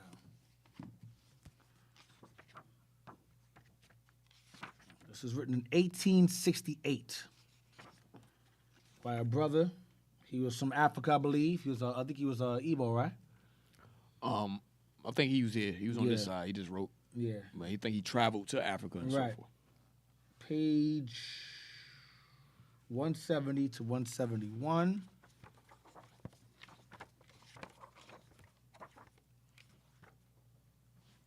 And we're going to start at, hold on, from a little, and end at fanaticism.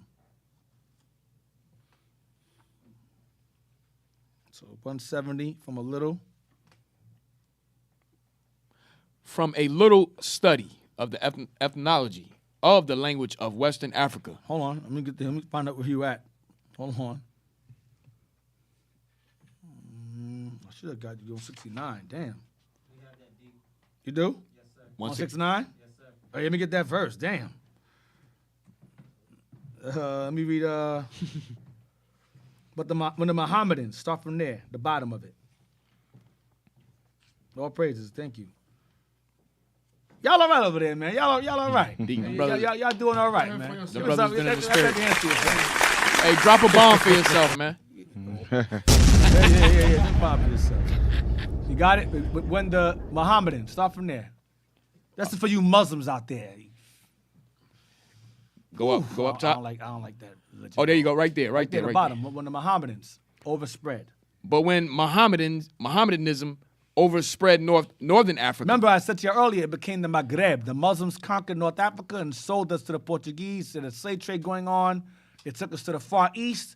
Portuguese took us to the far west of America, yada, yada, yada. They took over North Africa or the Maghreb or Mauritania or the land of the Moors. Go ahead. But when Mohammedanism overspread northern Africa, destroying by fire and sword all those of another. Another what? What did the Muslims destroy? All those of another what? Another religion. Oh, that's what the Islam was doing. Go ahead. The Israelitish descendants. The who? The Israelitish descendants. Oh, the Israelitish descendants in northern Africa. Where Hannibal and them is from. Yep. Go ahead. Or the inhabitants occupying the central portion of Africa. Which were what? Israelitish descendants. Go ahead. Passed forward, seeking shelter to the south and west. We were fleeing from the Arabs now. Go ahead. A part, namely those from the east central, crossing the Benue or Jaluba branch of the Niger.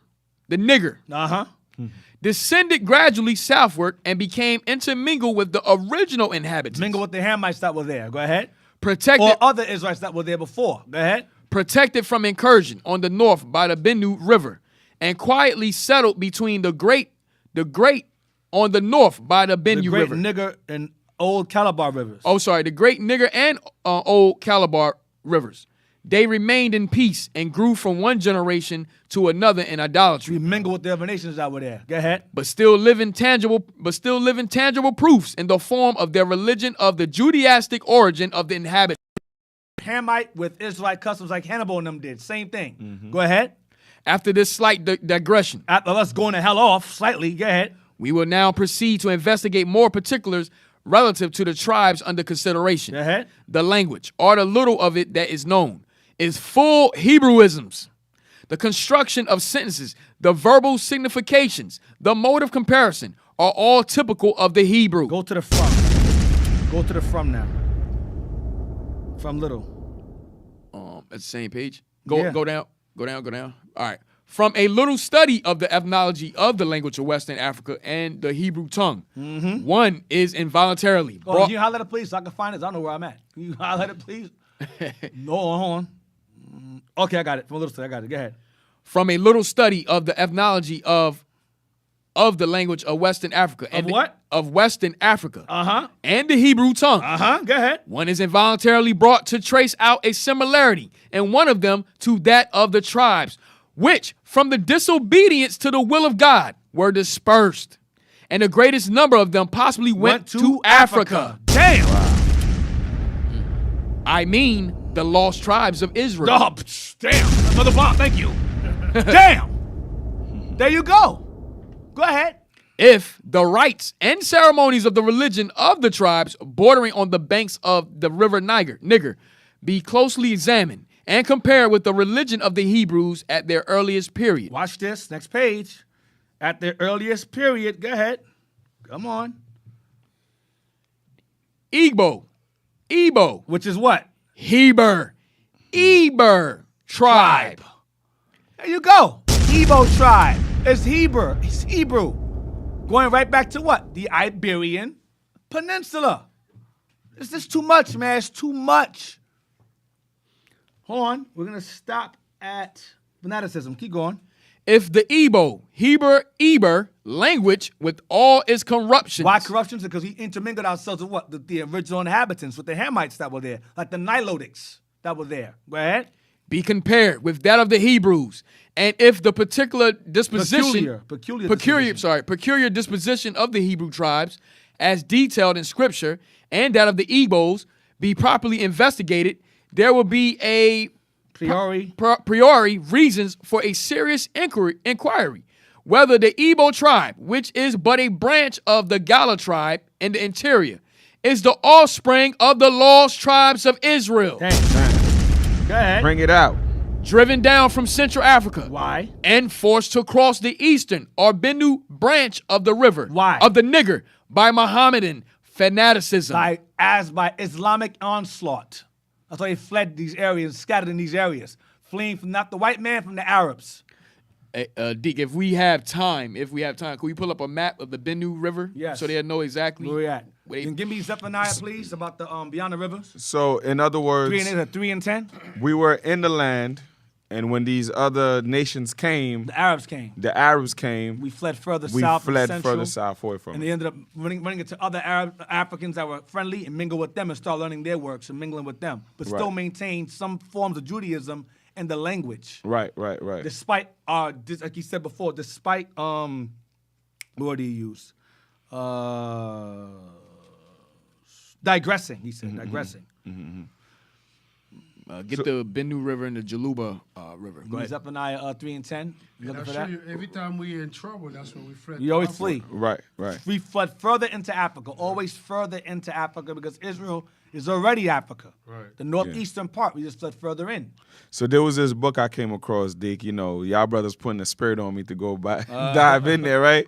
So it was an Edomite that was saying the experience he had with Arabians. Okay. Right, and he was touching on Ottoman and Turks. That war they had a lot of. He mentioned about Iberian Jews. Okay. They had to flee because it's either they would convert or they would be killed. Or enslaved. Right? Enslaved, right? So that has a lot to do with that region and what we're talking about. Yeah. I'm gonna go back and visit that thing. Okay.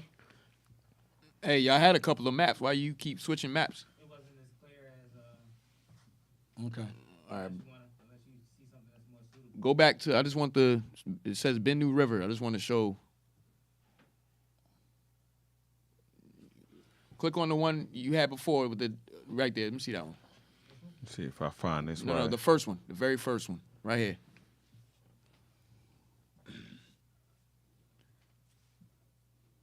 You got to blow it up.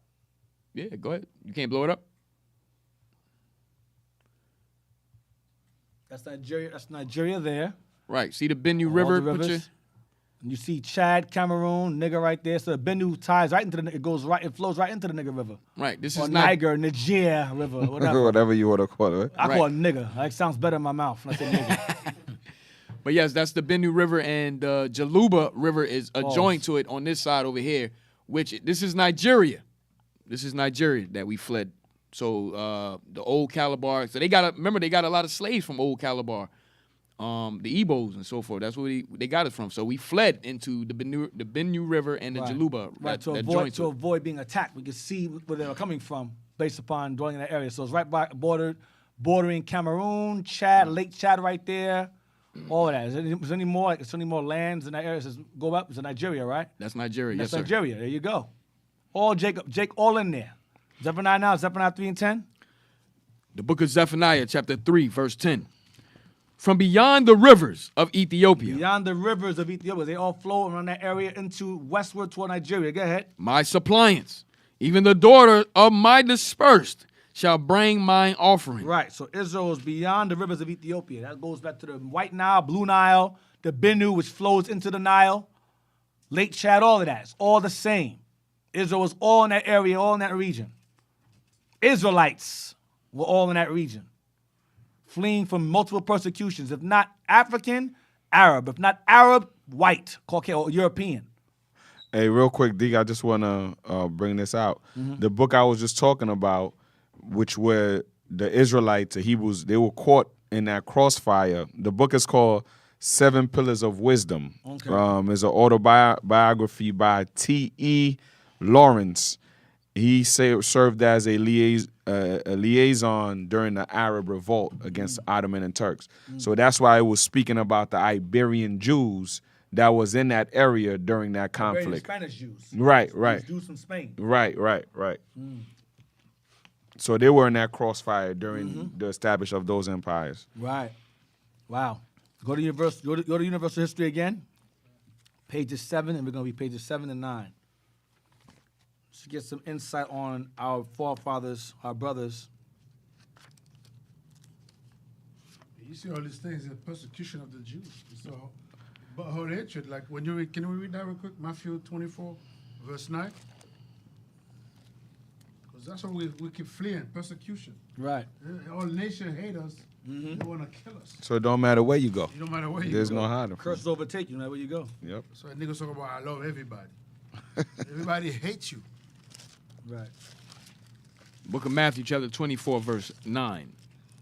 Then shall they deliver you up to be afflicted. So that was Christ was talking to the disciple, but you look at it, that's what they're doing. They're just trying to deliver us so we could be afflicted, like slavery. You know? And shall kill you, and you shall be hated of all nations Yeah, a whole nation. for my name's sake. You're reading about the Greeks. You read about the Mohammedans, the Yep. Arabs. The You read about the Arabians. Africans, Right.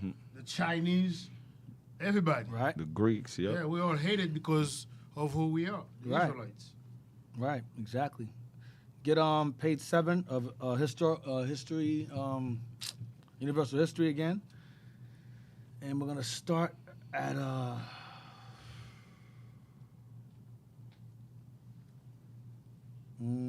on.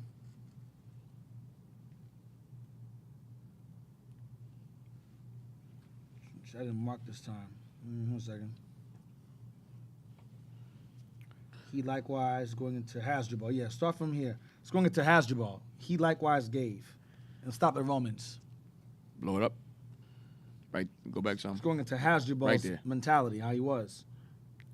He likewise gave orders to have his fleet refitted to protect the maritime parts of the Carthaginian provinces and the islands adjacent to them from all insults of the enemy. But before this was in a condition to put to sea, he received intelligence that several captains of ships had gone over to the Romans. So you had captains under Hasdrubal, our own people, that ran to the white man.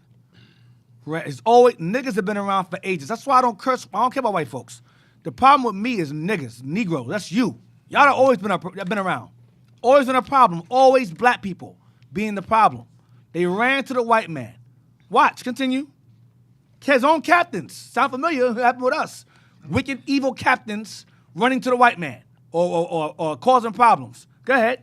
These captains, it seems, have been severely reprimanded for abandoning the fleet upon the Iberus. They were corrected. They were rebuked for cowardice. And out of anger for being corrected or rebuked, they run to the white man. Bruh. Go ahead. Through cowardice. Through what? Through cowardice. Through cowardice. Go ahead. The last year, which they not being able to brook, had from that time meditated a revolt from the Carthaginians. Not content with what they had already done. Not content with being checked for being a coward. Go ahead. They endeavored to excite the Carthaginians to a detection. To defection. Defection, in which they so far succeeded. Or the dissection. Well, go ahead. To a dissection in which they so far succeeded. So they basically started turning people against Hasdrubal.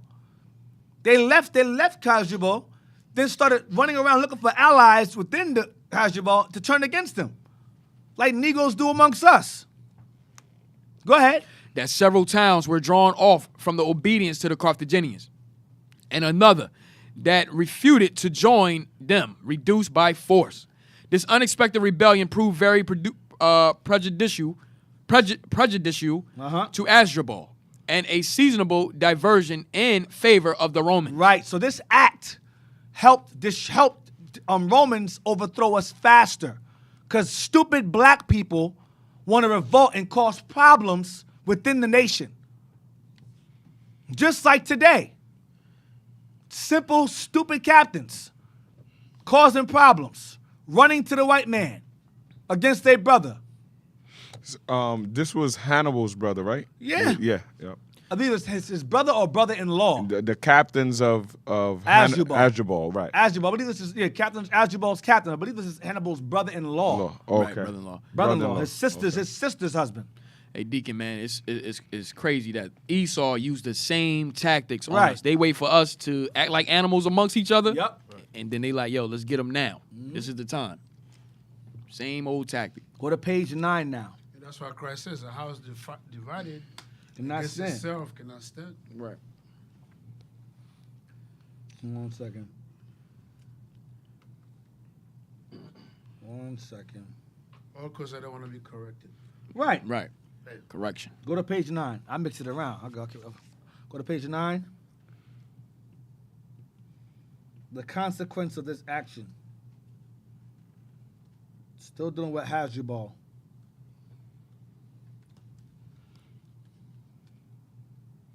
This had the desired effect. Right here. The consequence of this action was a decisive battle, wherein Asdrubal gave proofs of extraordinary military genius, though fortune declared against him. So he showed signs of what?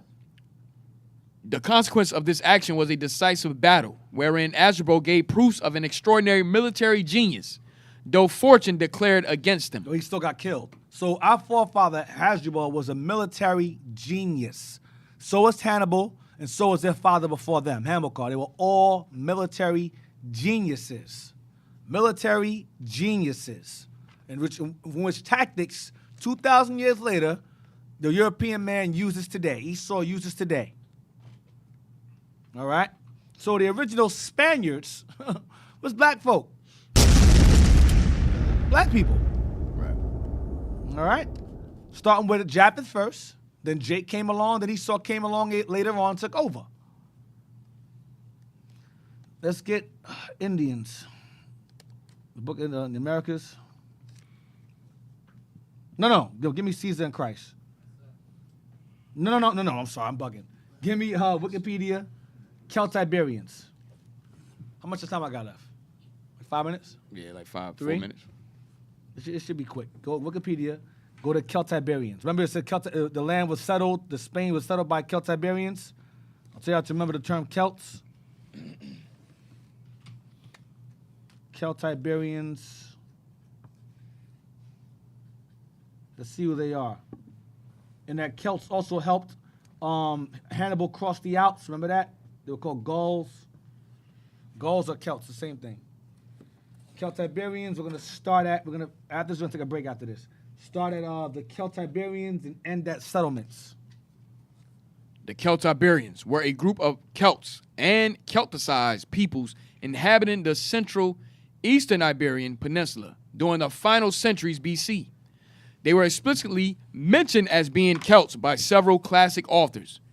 Strabo. Mm-hmm. These tribes spoke the Celtiberian language. They spoke the Celtiberian language. Go ahead. And wrote it by adapting the Iberian alphabet. Go ahead. Move it up. The numerous inscriptions that have been discovered, some of them extensive, have allowed scholars to classify the Celtiberian language as a Celtic language. One of the Hispano-Celtic, also known as Iberian Celtic, languages that were spoken in pre-Roman and early Roman Iberia. Archaeologically, I can't pronounce archaeologically, meaning elements link Celtiberians with Celts. So the many elements link the Celtiberians with Celts. Go ahead. In Central Europe, but also show large differences with both the Hallstatt culture and Latinate culture. So the Celtiberians and Celts are in relation. They're related. I'm trying to find. Keep going down. It says settlements. I'm trying to find where's the settlements at. There's no complete agreement on the exact definition of Celtiberians among classical authors. Because they vary in different nations. You had Japheth, Jake, and Esau. That's why. But these is what I'm referring to is Jake's here. Nor modern scholars. The Ebro River clearly divides the Celtiberian areas from non-Indo-European speaking peoples. In other directions, the demarcation is less clear. Most scholars include the Arawaki, the Paladones, Ballet, Titai, and Lassones. Hold on. Let me see if I can find settlements. I don't want you to read a whole bunch of stuff for no reason. Hold on a second. We're going to wrap it up. Y'all can't type in settlements up here?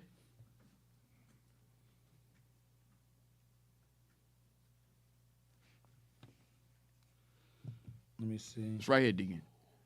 Settlements of circular huts. Is that what you want? It ends at settlements. Hold on. Go up. See if there's more. Hold on. From the 3rd century?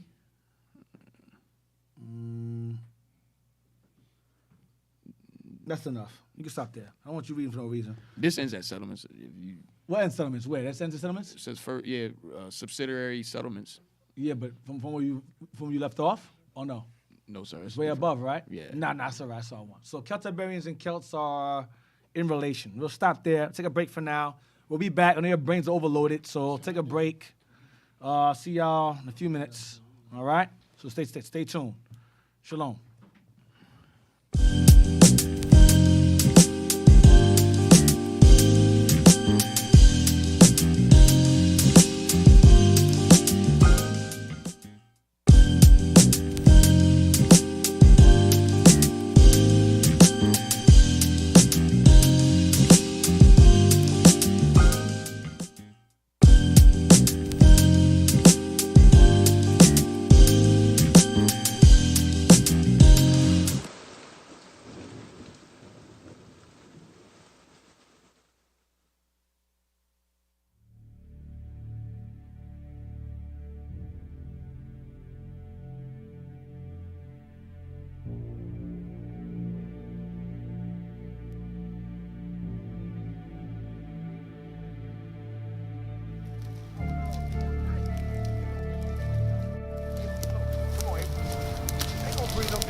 Dog, man.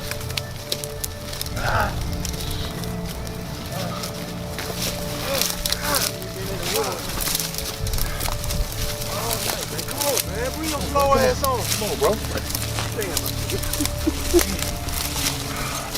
How long we been at it? Been out here for a while.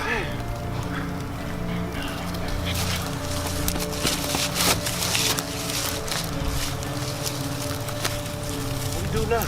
You know what? We go ahead and turn back now. Master never know we left. He never know we Turn left. back? You said turn back? Hell no, bro. Man, we can't turn Can't back. turn back. You see what happened to Toby? Kunta, they cut his foot off. Right. The other guy we just passed, man, he's hanging. He turned back, they left him hanging right there. We can't go back. You know what happened to us? Hey, yo, get it out. Tell them about what happened in your dream. Look, I was on my bed last night. I think I was like in a trance or a vision or something. I might have been dreaming. And I saw a big black angel, right? He told me to get Gidron. And Gidron insisted we bring you, right? He said, go east towards Jerusalem. He said, go east towards Jerusalem. That's the way to the truth. That's the way to the light. All right? So that's where we go, all right? We can't give up, bro, all right? Come on. Let's go. Come on.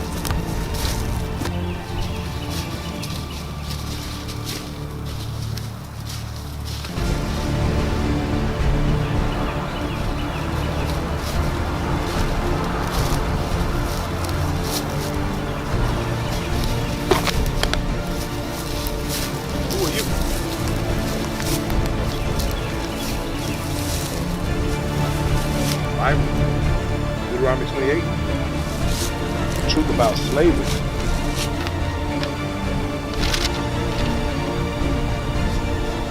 But what does this mean? Ask him. Where you go? Where you go?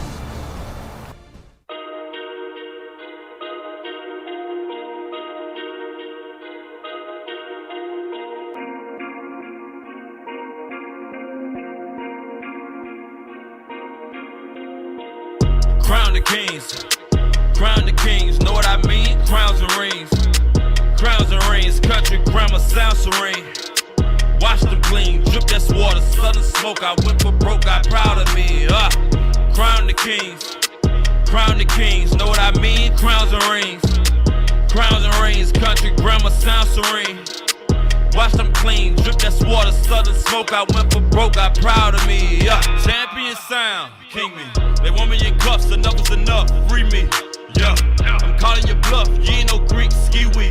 Ooh, not Q's, not nukes, cargos, black boots. You know what to do, salute, wartime excellence. Be strong in the power of his might, out of darkness in the light.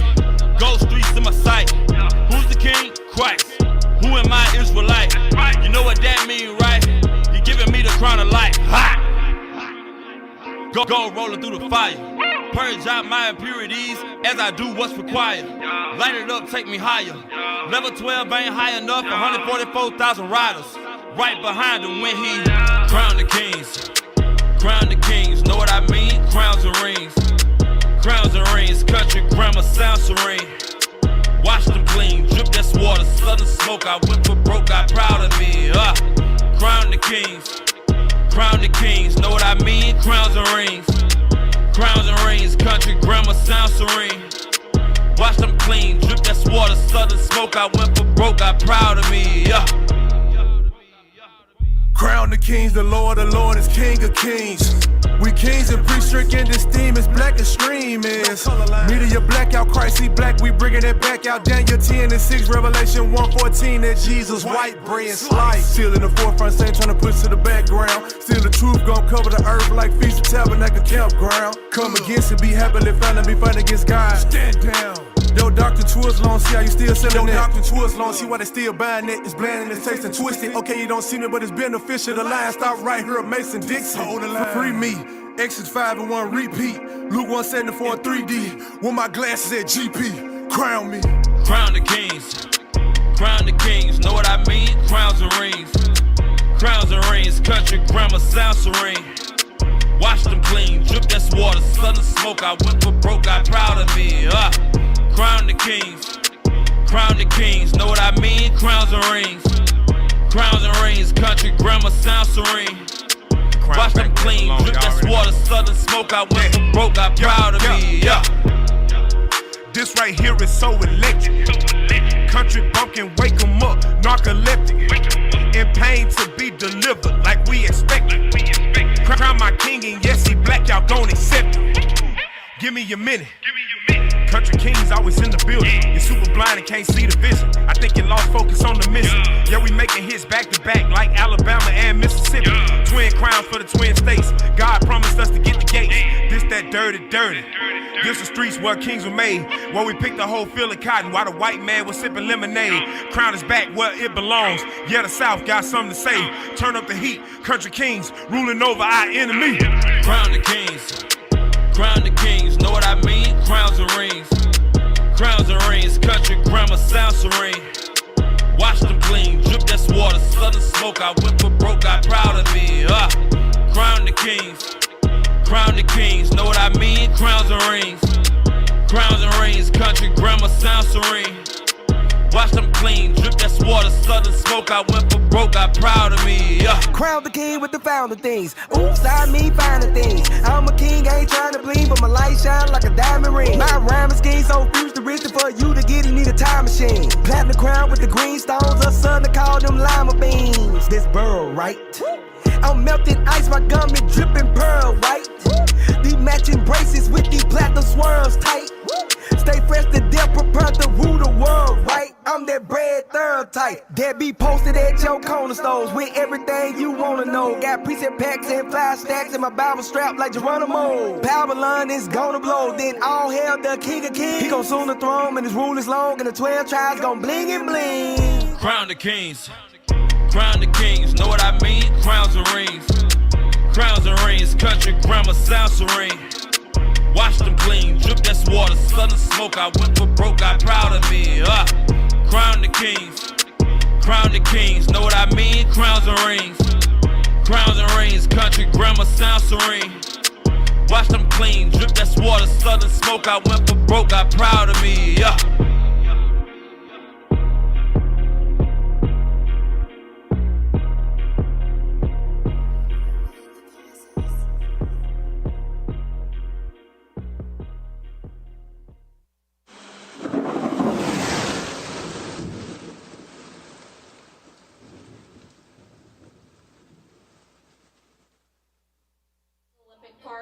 We were at the Wendy's earlier with a group, but this is a second group. Of course, this here is Israel United in Christ, and then of course across the street you have other folks.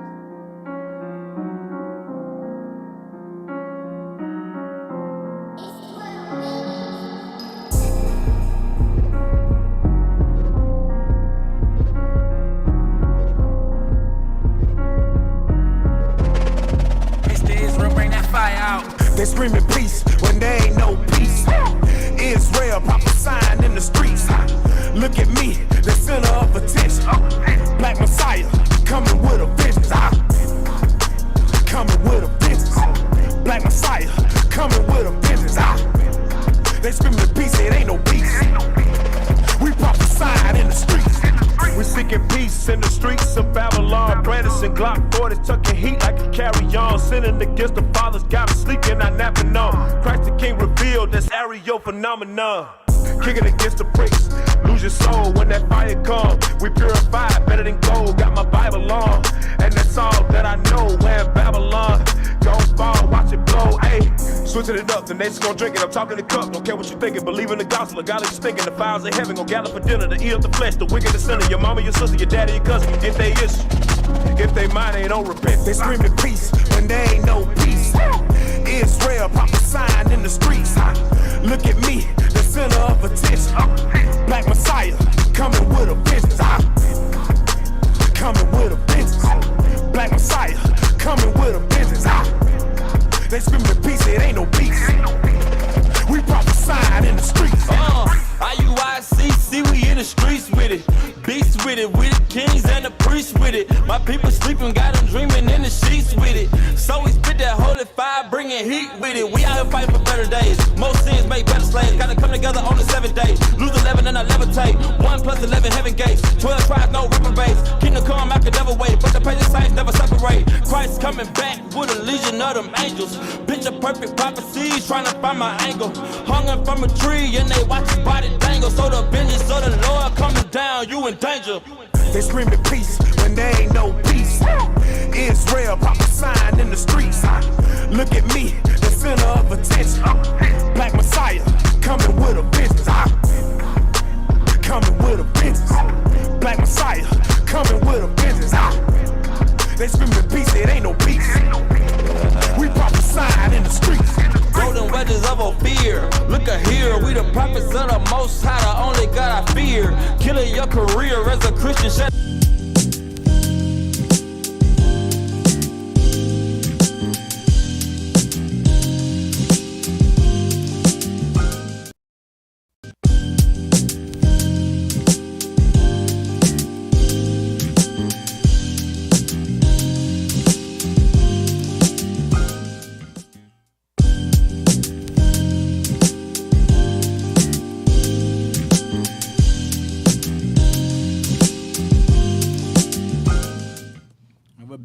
We're back. Welcome back. Hope you had time to rest your mind.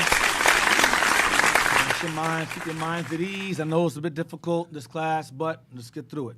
Let's go. We're going to go to our want to go now. A lot of meat. All praises. Right. Go to our want to go, Wikipedia now. This is where I want to go. I'm sorry about that. The Celtiberians and ends of settlements. So go up. Right. No, it's just say the Celtiberians were the most influential. Celtiberians were the most influential. Right under the swords. No, go back. You was good. Go back to the swords. All right, now.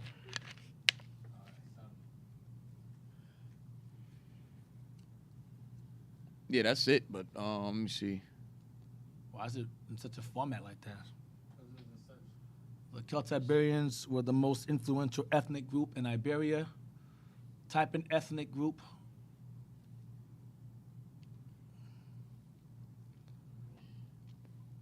Oh, right here. Okay. They got it sit between. Yeah, damn. Okay. All right. All right. So the Celtiberians were the most influential ethnic group in Iberia when the Mediterranean powers, Carthage and Rome, started their conquest. Right. Go ahead.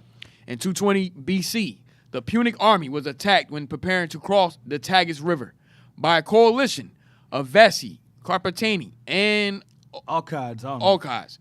Despite these clashes, during the Second Punic War, the Celtiberians served most often as allies or mercenaries of Carthage in its conflict with Rome. The Celtiberians served most often as allies or mercenaries of Carthage in its conflict with Rome. Remember that book I said earlier that Hannibal's army was full of Negroes.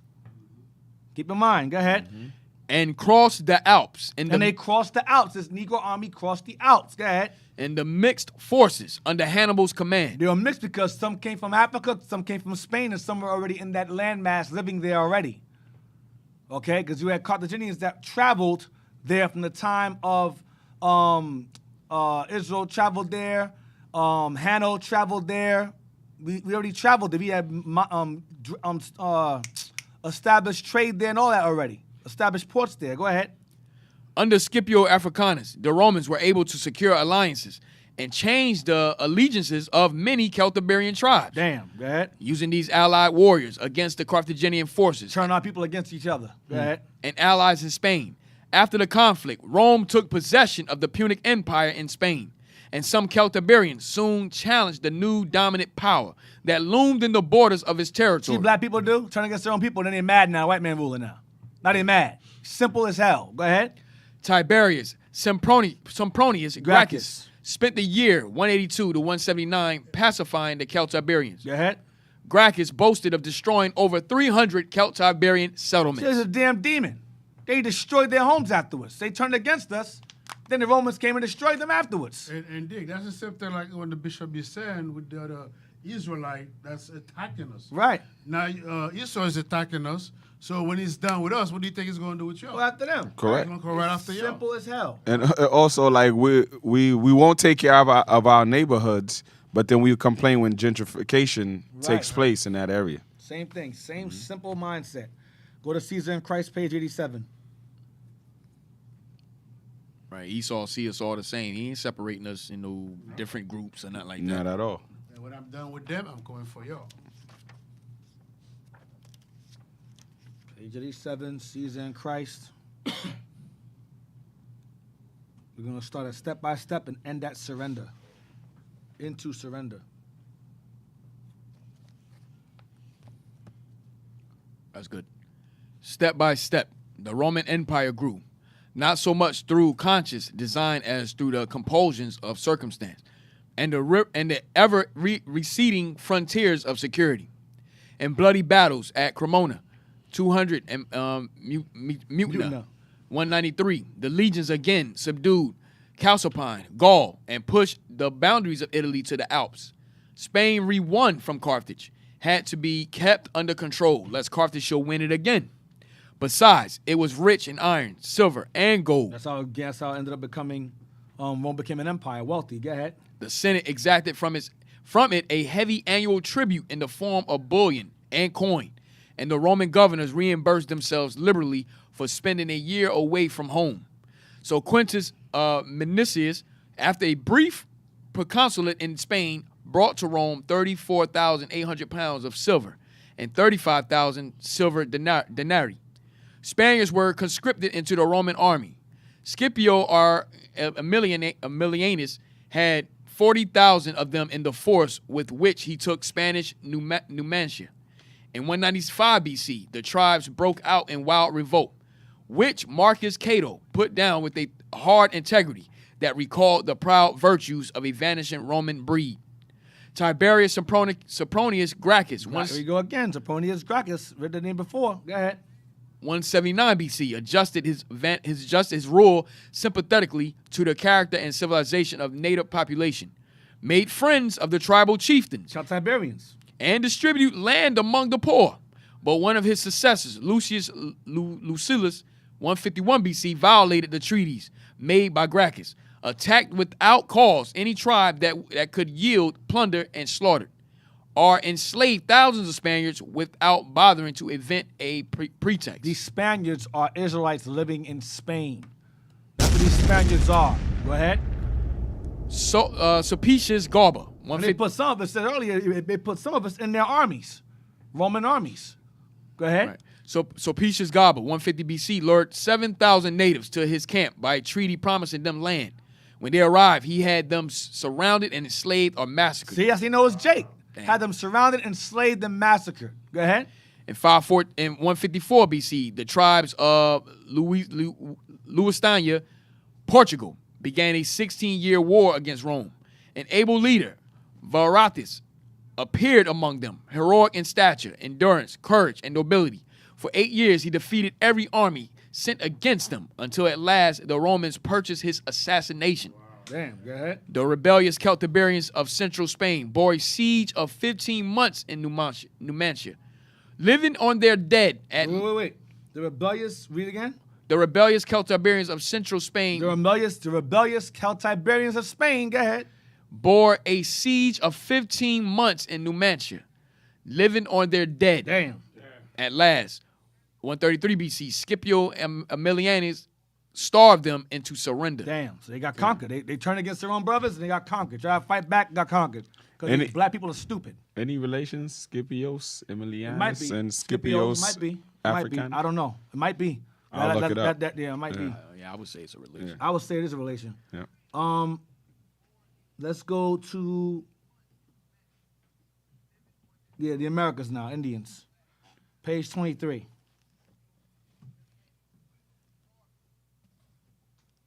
Page 23. Got it here. You got it? You know what I'm talking about, right? Page 23. We're gonna start at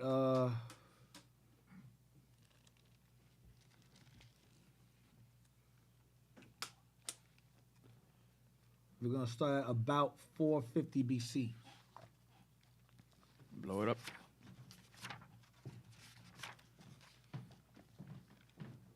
All right. Page 23 we should start at about 450 BC, and we're gonna end at coast of Africa.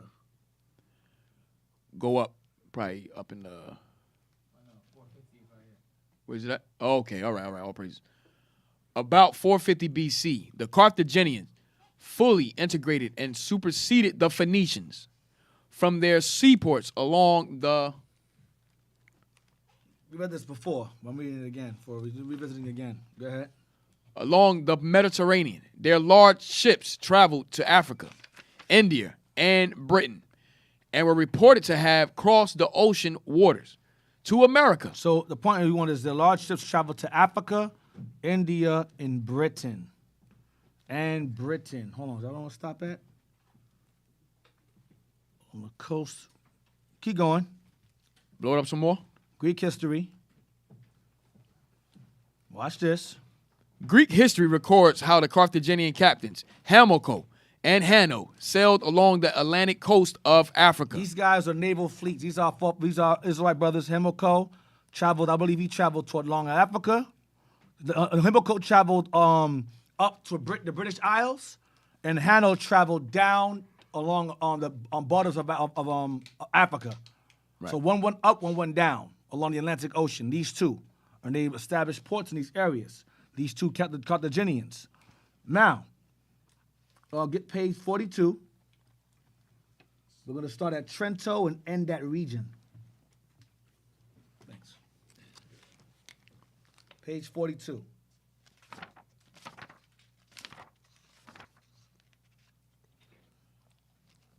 You have it? Yes, sir. Start at Trento, end that region. Go back. I just seen it. Right here. Trento's accumulated evidence and findings provide an amazing record of Celtic, Iberian, and Phoenician artifacts left in America from approximately 1000 BC to about 1000 AD. Oh. So you found Celtic-Iberian and Phoenician artifacts here in the Americas around that time, between 1000 AD, 1000 BC, to about 10,000 AD. So that's around Solomon's time, in between that time. Right. They found Celtic-Iberian and Phoenician artifacts in the Americas? How? Because Israel was over here. But they were called, but on the other side of the world, we were called Celtic-Iberians or Phoenicians. Israelites were. Go ahead. At a time when the Phoenicians were at their peak as a naval power, with a major port in Spain. Major port where? In Spain. Uh-huh. And a role as a leading trade nation that exported goods all over the Mediterranean region. Is that it? Region? That's all I want. Region. Yes, stop there. So as a role and as leading trade nation that exported goods all over the Mediterranean region. Remember we earlier how Sidon fell and we took over where Sidon left off. So now, let's go to page 49. Same book. Page 49 now, the name Celts. Page 49, the name Celts. We're going to stop at may have come. Celtic-Iberians, Celts, remember we read earlier in Wikipedia, they're the same people. Celts, Celtic-Iberians, same people. The name Celts was the designation given to those people who emerged from the same geographical location. Where the so-called lost tribes of Israel had disappeared from an earlier stage of world history. Oh. Oh, that's what they are. Read again.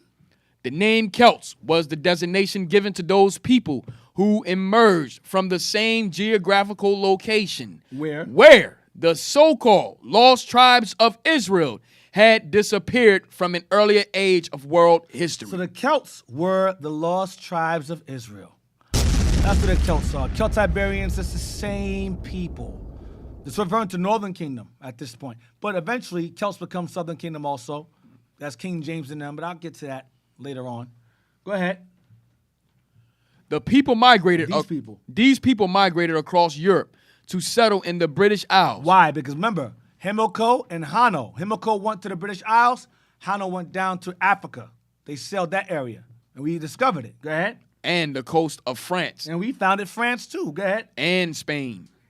They were a well-organized sea power all at that time, when Julius Caesar and his Roman legions invaded Britain in 55 BC. Go ahead. The Celtic influence is found in megalithic stone structures with Oghams writing, concentrated in Ireland. Where? In Ireland. Where? In Ireland. Concentrated in Ireland. You better keep Ireland in mind also. That word is very important. Keep Ireland in mind too. Go ahead. Scattered across Scotland. Oh, keep Scotland in mind. That's also very important with the Celts. The Isle of Man. South Wales. South Wales. Devonshire. Devonshire. Devonshire. Sound like Lord of the Rings. Yeah, that's what I was about to say. Devonshire. Go ahead. To the ancient Roman city of Caliva Atrebatum. Go ahead. Similar markings dating to 500 BC have been found on standing stones in Spain and Portugal. Go ahead. It is from this area of the Iberian Peninsula. It is from this area of Spain, the Iberian Peninsula. Go ahead. That the Celts who came from Spain, go ahead. Who colonized Ireland may have come. The Celts colonized Ireland. The Celts colonized Ireland. All right? Now, let me see.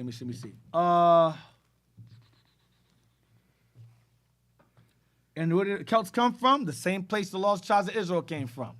Dick, continue reading. There's more? Go ahead, read more. No, just something about over here. Go ahead. It is from this area of the Iberian Peninsula that the Celts who colonized Ireland may have come. Right. The discovery of similar carvings in the state of West Virginia to New England, along with many petroglyphs with Ogham writing found as far west as Oklahoma. Right. So they found the same writings in the Americas because it's the lost tribes of Israel on this side of the world. Let me read that last sentence too, Deke. Go ahead. Have caused some speculation that the Celts may have come to the New World as early as 100 BC. So they came to this side of the world. They found Celtic writings on this side of the world because the Celts and the lost tribes of Israel was the same people on this side of the world, writing the same things, petroglyphs, same thing. But they also colonized Ireland, Scotland, Devonshire, Wales, South Wales, Britain, Scotland. You know, they say like Scotland. I'm from Scotland. We're going to get to all of that soon. Dark Ages. Remember I said to y'all, we're in the grassroots of it. Now, let's get wars. Not I want. Page 192. For Pete's sake. They definitely make sure they hide that history right there. They don't want you to know that one. Nah. Yeah, man. Wars. Get that next. For Pete's sake, man, we have to hide that history from the niggas. Wars, page 192. So now we know the Celts is definitely Jakes. Celtiberians and Celts are the same people, which came from the lost tribes, came from the same place the lost tribes of Israel happened to disappear from. To be Samaria. We start from the top, Deacon. No, 192 and the Phoenician and end that allies. No, start the Phoenician. Let me get there with you. Yes. We're gonna start the Phoenician now. You know what I want? You see where I want? I mean, It says the Phoenician are Punic people. yeah. Start there. Hold on.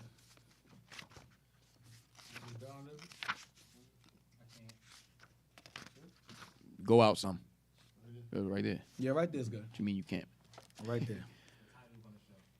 The Phoenician are Punic people Phoenician or the Phoenician or Punic people. Go ahead. spread into Libya, Libya, Malta, Malta. Go ahead. southern Spain, Southern Spain. Remember, Iberia of the Phoenicians. That was southern Spain. Then the Romans named the entire area Spain.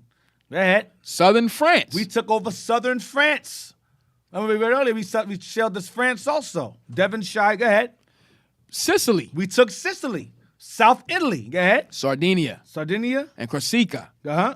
As prolific seamen, Phoenician and Carthaginian sailors circumnavigated Africa and traveled as far as Ireland and perhaps the Americas. Perhaps the Americas, man. They know where Israel was. It says traveled as far as Ireland and the Americas. Continue. When Rome conquered Carthage, many of her citizens claimed to be Jews. And keep Malta in mind. Malta, that's important. I had that underlined for a reason. Ireland and Malta. Keep that in mind. Go ahead. When Rome conquered Carthage, many of her citizens claimed to be Jews and therefore allies of the Romans. Wait. Whoa. Yeah. Rewind. You got to rewind that and read that slower. We're going to end that allies to the Romans. Read again. When Rome conquered Carthage. When Rome conquered, remember that movie, Juba?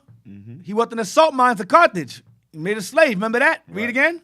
When Rome conquered Carthage. Watch this. Many of her citizens claimed to be Jews. Go ahead. And therefore allies of the Romans. So many of the Carthaginians claimed to be Israelites. The Carthaginians were Israelites. That's right. Period. And these Carthaginians sailed to Ireland and Britain and became Celts and Celt-Iberians and came to this side of the world different times. It's all our people. Now, oh boy, let's get Great Britain. Britain's.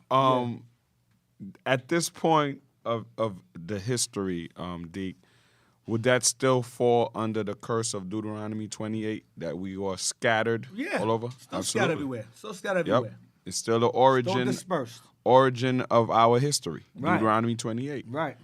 Whether in rulership or in captivity, we were still under that curse. Right, under the Romans. Yep. Because like the Moors were ruling, but not according to the law, statutes, Not or at all. commandments. So even Not not fully, right. So even in their rulership, we were still under that curse. Right. Still. Yeah, and that's the reason why they lost their empire. Exactly. It wasn't our time to rule anyway. Right. Because they're keeping the laws. Short-lived. Page 41. And we're gonna start at the south of Spain. This book goes back as far as Right there, that's good. 1883. Pretty old. Page 41, start at the south of Spain. And we'll end at center of commerce. Remember, remember that word. Keep Ireland in mind. Ireland. Go ahead. Where are you going? Start at the south of Spain. That's at the top, right there. The south of Spain was at a very early period inhabited by a people called Iberians. Uh-huh. Their origin has not been satisfactorily settled. Yes, it has. We settled it already. Go ahead. In fact, they are generally spoken of as if they were indigenous to that country. Their occupation of that part being of such ancient date, and so long before what is vaguely called the historic age. Of recent years, however, it has been held by historians of the more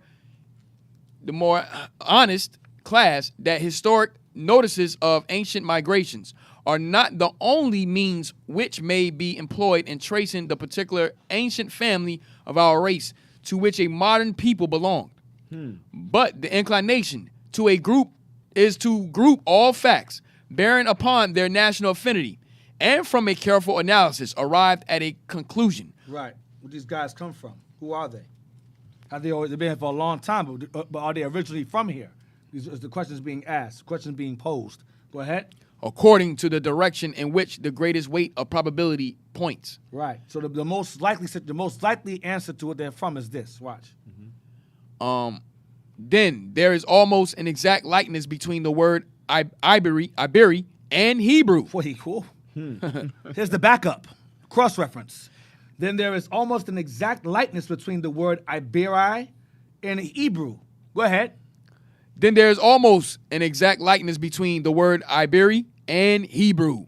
The Hebrew form of the latter word is without the aspirate and is almost equivalent to the English letters Eber. See, so if there's any doubts in the last book, there's more on this one. Go ahead.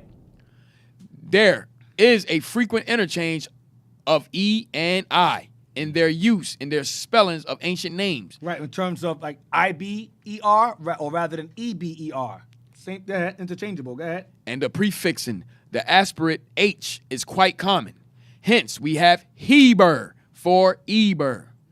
Hiberian or Iberian. Ibernian or Ibernian. Sorry. I with an H, Hibernian or Ibernian. Go ahead. Upon an old map with following long title, Hispania or Hiselo, Garado de la, all right. Yeah, okay. Okay, all right. 1631 AD, the name of a certain river is given as Eber. Or Ebro. Remember earlier Hannibal crossed that river. Ebro. Go ahead. Rio, Abla Iberis Flu. Iberis Flu, The Eber or Hebrew River. The Eber or what? Hebrew River. The Eber or Hebrew River. That's what he crossed. Go ahead. And after times, or afterwards called Iberis. Go ahead. Iberis. The prefixing of the letter A does not H does not necessarily prefix an aspirate. Many of our best scholars write in Hebrew, pronounced an Ebrew. Hebrew. Go ahead. Keep going. That sound like Benjamin. Benjamin will take out the H. Yo, bro, I know Hebrew, man. Yeah. So that's still our people. Yo, shout out to Benjamin, man. Captain Amaziah, man. You know we love you, baby. That's right. Captain Barnabas, we love you.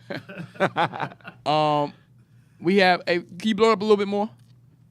Are they going to now try to go out a little bit? Then there is. Yeah, that's good. That's perfect. We had already seen that the ships of Solomon, along with those of Hiram, carried on a regular trade with a city called Tarshish, which is believed to have been the Greek Tarsus in Spain. If then a large business were carried on between the Hebrews and Tarshish, there would be sure to be a large number of Hebrew residents or traders in that city. Solomon would have his agents there, and it is of the most evident probability that private enterprise will lead to others locating themselves in that center of commerce. We stayed there. Solomon had his men sail these areas, and we stayed there. In Spain, we stayed in India, we stayed where we sailed that. Like, man, I like it here. I like it here. This place is nice. Right. He had agent doing import and Export. Right, and we stayed there. Hey, that go back to that scripture you brought out earlier about every place we shall tread. Right. Tread our foot. Center of commerce. So, Deke, you got more than that? Let me let you That's finish. it. Center of commerce is all stop at. That's perfect. You stop right where I want to stop at. All right. So, could you give the year of that book right here? This book is this information is coming out. It says first published in 1883. 1883. So it's telling you about our Hebrew presence all over the world, Pretty over a much, mass over the known area, world. known world, right? Well, yeah. So now, then you have, was it in May 14, 1948, you had the Jewish state established. Why would you have to establish something that's already been there? Yeah. You understand? Which prove who's who. Right now, you know, I'm kind of slow, but I'm putting two and two together. You know what I'm saying? You over there Kinda thinking, huh? Yeah, I'm thinking, bro. You know what I mean? So why would you have to create a Jewish state when we was already there? It was first published in 1883, but I have this book. This version I have here is 1873. 1873. Okay. You know what I mean? We were long here before that Jewish estate. You know what I mean? We just was lost to that understanding who we are. All praises. Right. All praises. Indeed. If they was the real Jews, why would you have to hide the history? Exactly. Right. And whitewash everything. Exactly. So I want you to keep in mind the word that was used. It says Hibernian or Ibernian. I want you to keep that in mind. I have to underline for a reason. Hibernian or Ibernian. Keep that in mind. It's very important later on. If I get there, hopefully I'll get there. Go to Wikipedia, Ibernia. Ibernian or Ibernian. Wikipedia, Ibernia. Remember, Ibernia is Hebrew. Ibernia, H-I, is Hebrew. Right? And we read earlier, in the book I have earlier, the wars, we settled in Ireland, right? And Malta, and even the Americas, right? Remember that? Called Celts, right? Remember that? Ireland. The accent, that was us talking like that, by the way. Wearing the kilts, that was us. Also. So Israel, if you taking notes, get your pens and your paper, write those countries down that we had named. All right, They're going to play Malta, a key role. Right. Brother's gonna go to the Celtics game like, yo, that was us right there. You look good in green. That was us. Wikipedia, Ibernia.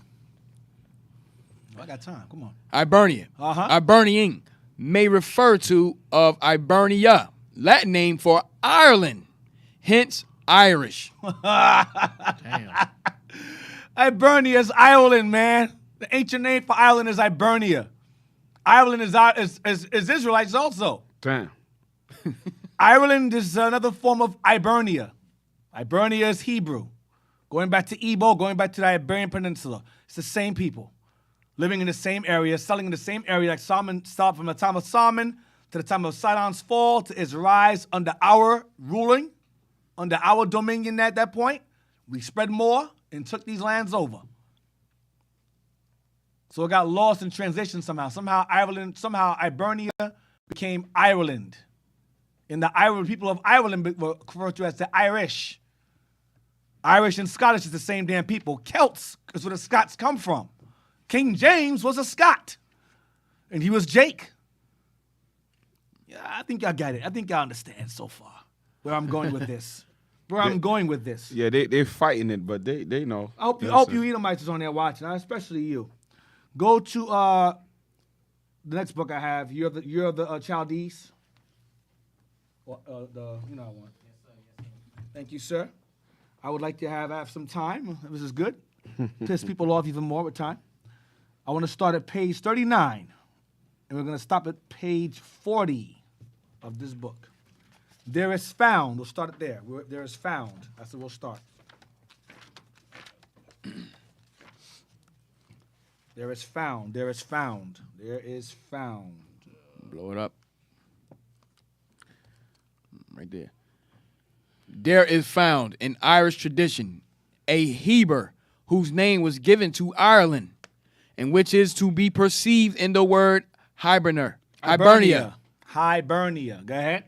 Whether the Bible, Heber, and the Heber of Irish history may be the same does not concern us so much as the fact that Ireland has preserved to the present time more distinct marks of the ancient than can be pointed to in any other country. The ancient Ur, as in Ur of the Chaldees, where Abraham is from. Ur, go ahead. Whether of Asia or Europe. Besides Ireland having had once the name of Hibernia. So what? Stop. Besides Ireland having what? Besides Ireland having had once the name of Hibernia. From what? From Heber. From Eber. Go ahead. There are names derived of Heber in England and Scotland. And Scotland. Go ahead. In Scotland. Page 40. And we're going to stop at Hibericum. In Scotland, what? In Scotland, you have page 40. I didn't give you that. I gave you that. I said page 40. You don't have it? Is that it? Oh, come on, y'all. I don't want to flow off. I gave you all the pages.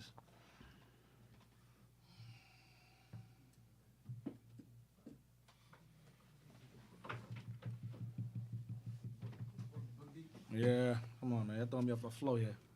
Page 40. Hey, D, can we read a scripture? Yeah, go ahead. Psalms 111 and 10. Mm-hmm. Real quick, please. Because the history, the wisdom and understanding that you bring out through history, I didn't know this stuff. I didn't know that, the so-called blacks, the lost 10 tribes were Celtic or come from Eber. I didn't know all this. So I just want to read this real quick. The book of Psalms, chapter 111, verse 10. Yes, sir. The fear of the Lord is the beginning of wisdom. Go ahead. A good understanding have all they that do his commandments. The first and foremost, a good understanding of all they that do his commandments, that fear of the Lord, is understanding the law, statute, commandments in the Bible. And second of all, you start to understand history. Once you understand the Bible, then you start to go and say, okay, this book will filter through the Bible if you understand what I'm saying. Now you start to gain wisdom and knowledge and understanding of what it's saying and what the Bible and what it's saying throughout history. Right. I didn't know all this information that was being brought out. Mm-hmm. All I know was, Facebook, basketball games, Iverson stats. Well, all this history coming out is because that we fear the Lord. The Lord's opened up the understanding and wisdom he's putting on the leadership. All praises, right. That's right. Got it? Yes, sir. Thank you. So we're going to go back to where we at. Let me get the book so I can read along with y'all. I'll wait till y'all done. Well, go ahead and read it down, Jess. No big deal. All right. What's going on? You good? They got it. Don't even blow it up. So, yeah. 139, just the bottom part of 139, so the thought isn't lost. So keep in mind, you got Scotland, I got Ireland, that dealt with Britain, the Celts. You got to keep all these in mind. Because you think of these names, you think, oh, white folks. Not originally. No. Right. They took over. Says, besides Ireland, having had once the name of Hibernia from Heber, there are names derived of Heber in England and Scotland. Go ahead, watch this. In Scotland, the Hebrides. In England, the old name of York. Blow that up some. The old name of York in England is called what? Ebericum or Hebericum. Ebernicum. Ebernicum or Ibernicum. Ibernicum. Still Hebrew again. Going back to the Iberian Peninsula, our people settled both areas and named it Hebrew. Ebernicum or Ibericum. Same place. That's going into what? England, of York. Okay? I'm showing y'all. We ruled these places. Now. You want to see some in the next paragraph? Read the next paragraph. It may appear as the argument unfolds itself that the balance of proof will rest on the side of the Irish Heber, having been a veritable Hebrew. Dang. A stronghold of the Hebrew was Iberia, a name under which Spain was once known. There you go again. They all tie together. It all ties together. We ruled both lands. We took both lands instead of both lands from a long time. Hold on. Let me see what's going on here. Let me read a little more. A great deal of the mystery that surrounds Heber may be cleared away when we remember our teaching that the scripture Hebrew was Chaldean first and then Hebrew and afterwards Israelite. Damn. What was promised to our forefather. And that it is recorded that... That's Milesius. Right, this is folklore here. But our people did sell this land. In terms of the names, it's folklore, but we did sell these lands. That's fact. Now, go to Numbers 15:38. You got time here? I'm sure you got. Yeah, Numbers 15:38. And get me Phoenician. You know what I'm talking about? Yes, sir. Page 146 and 47. Numbers 15, verse 38 and 39. The book of Numbers, chapter 15, verse 38. Speak unto the children of Israel, and bid them that they make them fringes in the borders of their garments throughout their generations, and that they put upon the fringe of the borders a ribbon of blue. And it shall be unto you for a fringe, that ye may look upon it, and remember all the commandments of the Lord, and do them, and that ye seek not after your own heart and your own eyes, after which ye used to go a whoring. Right. So that was our custom, to keep the commandments and wear fringes to remind us to keep the commandments. So wear fringes, right? With a ribbon of blue. Let's get page 146 and 147 of this book regarding Phoenicians in Ireland. Page 146, and we're going to start from the Phoenician Iberi. To the Phoenician Iberi belong also the... Matter of fact, no. Let's read the small paragraph on the top. I can't leave that out. It's right there. I didn't even know that was there. But let's read it. The what? The Irish Cellary. The Irish Cellary. The Irish of Ireland, Cellary. Now, that word Cellary, a tribe of the Phoenicians. Keep that in mind. The Irish Cellyaries. Cellary. Go ahead. Whether so-called, you want me to read it? Go down. Yeah, read it. Whether so-called because wearing breeches. What do they wear? Breeches. What do the Irish Cellary wear? Breeches. Go ahead. Origin of the Spanish word Celeguele. Not all the Phoenicians of Ireland called Cellyaries. This word implying a condition of their race or their superstition. From them, the island Cellura, so-called, whether there be only one such or several. Derivation of the word Casateres, islands of that name in the Spanish Sea, why called Sica by the ancients. Continue. To the Phoenician Iberi. To the Phoenician Iberi, or the Phoenicians of Spain. Go ahead. Belong also the people of the Cellyaries. So the Cellyaries of Ireland come from the Phoenician Iberi, the Phoenicians of Spain. Meaning they left from Spain and came to Ireland and settled. Remember we read earlier, they settled in Ireland, they settled in Malta, and they settled in Scotland, Britain. Go ahead. Who have fixed their residence in the British Isles. There you go. Who fixed their residence in the British Isles. Why? From the time of Hamilco and Hanno traveling there. Go ahead. And of whom Tacitus thus speaks. Watch this. Their faces are colored. Whoa, wow. Whoa. Their faces are colored. Their faces are colored. Remember, the Celts and Phoenicians are the same people. The Cellyaries come from the Phoenicians. It's the same people. And their faces, according to Tacitus, are colored. Right. Colored people. Go ahead. Their hair, for the most part, twisted. They have twists in their hair. Twists in their hair. Go ahead. And seem to encourage the belief that the ancient Iberi, who lay opposite to Spain, had crossed over and seized themselves of these settlements. See that? They left from Spain and came over here. Go ahead. The Iberi alluded to are, of course, says, next page. Bocart.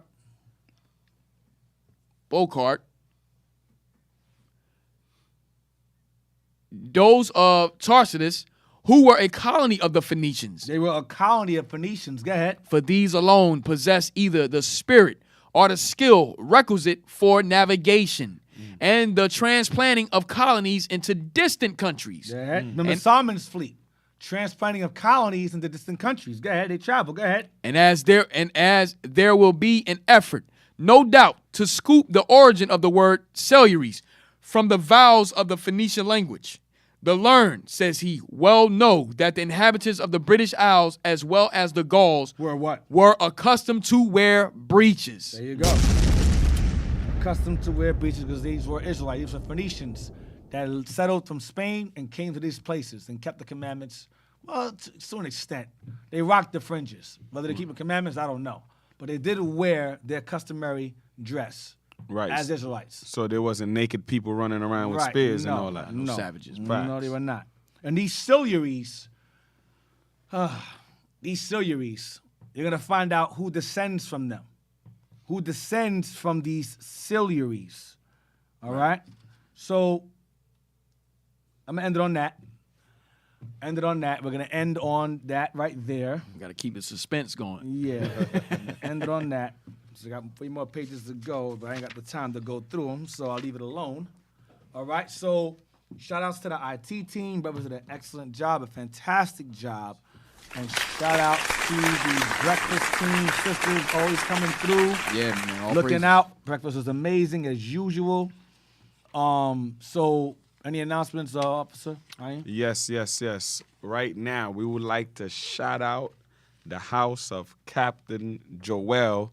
Congratulations to him and his wife. Brought a beautiful baby girl into the nation. All praises to the Most High. One of the reasons why he's not here, he's occupied. He's occupied. You know what I'm saying? All right, all praises, congratulations. Hey, Captain, you going in extra bullets for your shotgun, man. Yeah, extra. You need extra bullets. You know what I'm saying? Hurry up and get them now. You know what I mean? Also, he did, well, I'm imagining if he was here, he would have said, don't send diapers, send the books. You know what I mean? Right.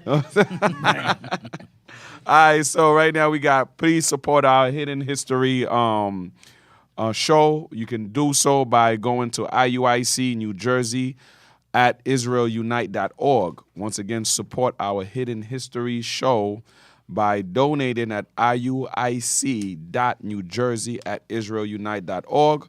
Also support IUIC Boosters Club at IUIC. .fundraiser at israelunite.org. All right. Please like, subscribe, and share our Hidden History on your social media, on your Facebook and your YouTube, and spread the word. All right. Spread the word, Israel. And those of you who may have missed last week's class, you can always go to the channel, go to our Hidden History Radio YouTube channel, where we have all the backups of the videos from chapter 1 all the way up to present. So don't come aboard saying nothing stupid about, I don't understand, this is misleading, after watching part 12, and you didn't watch 1 to 11. Don't be retarded. Don't be retarded, please. That's right. All right? Watch part 1 and up to now, present, to catch up with everybody else. You don't do that. You didn't do that in school. Don't do it in school here either. Right. All right. Also, Israel, with this great understanding, and if you've been paying attention to Shout Out Tuesday and to all the classes Bishop been bringing out, this is the time to store up. Store up. Let's not be simple. Negligent. No pigeon shopping. Don't be negligent.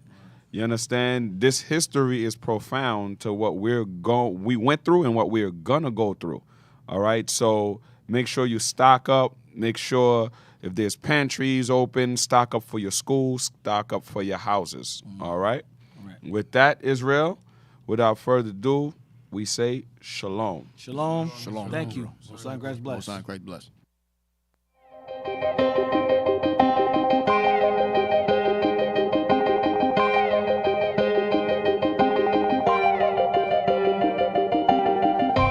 Searching for the road to the way back.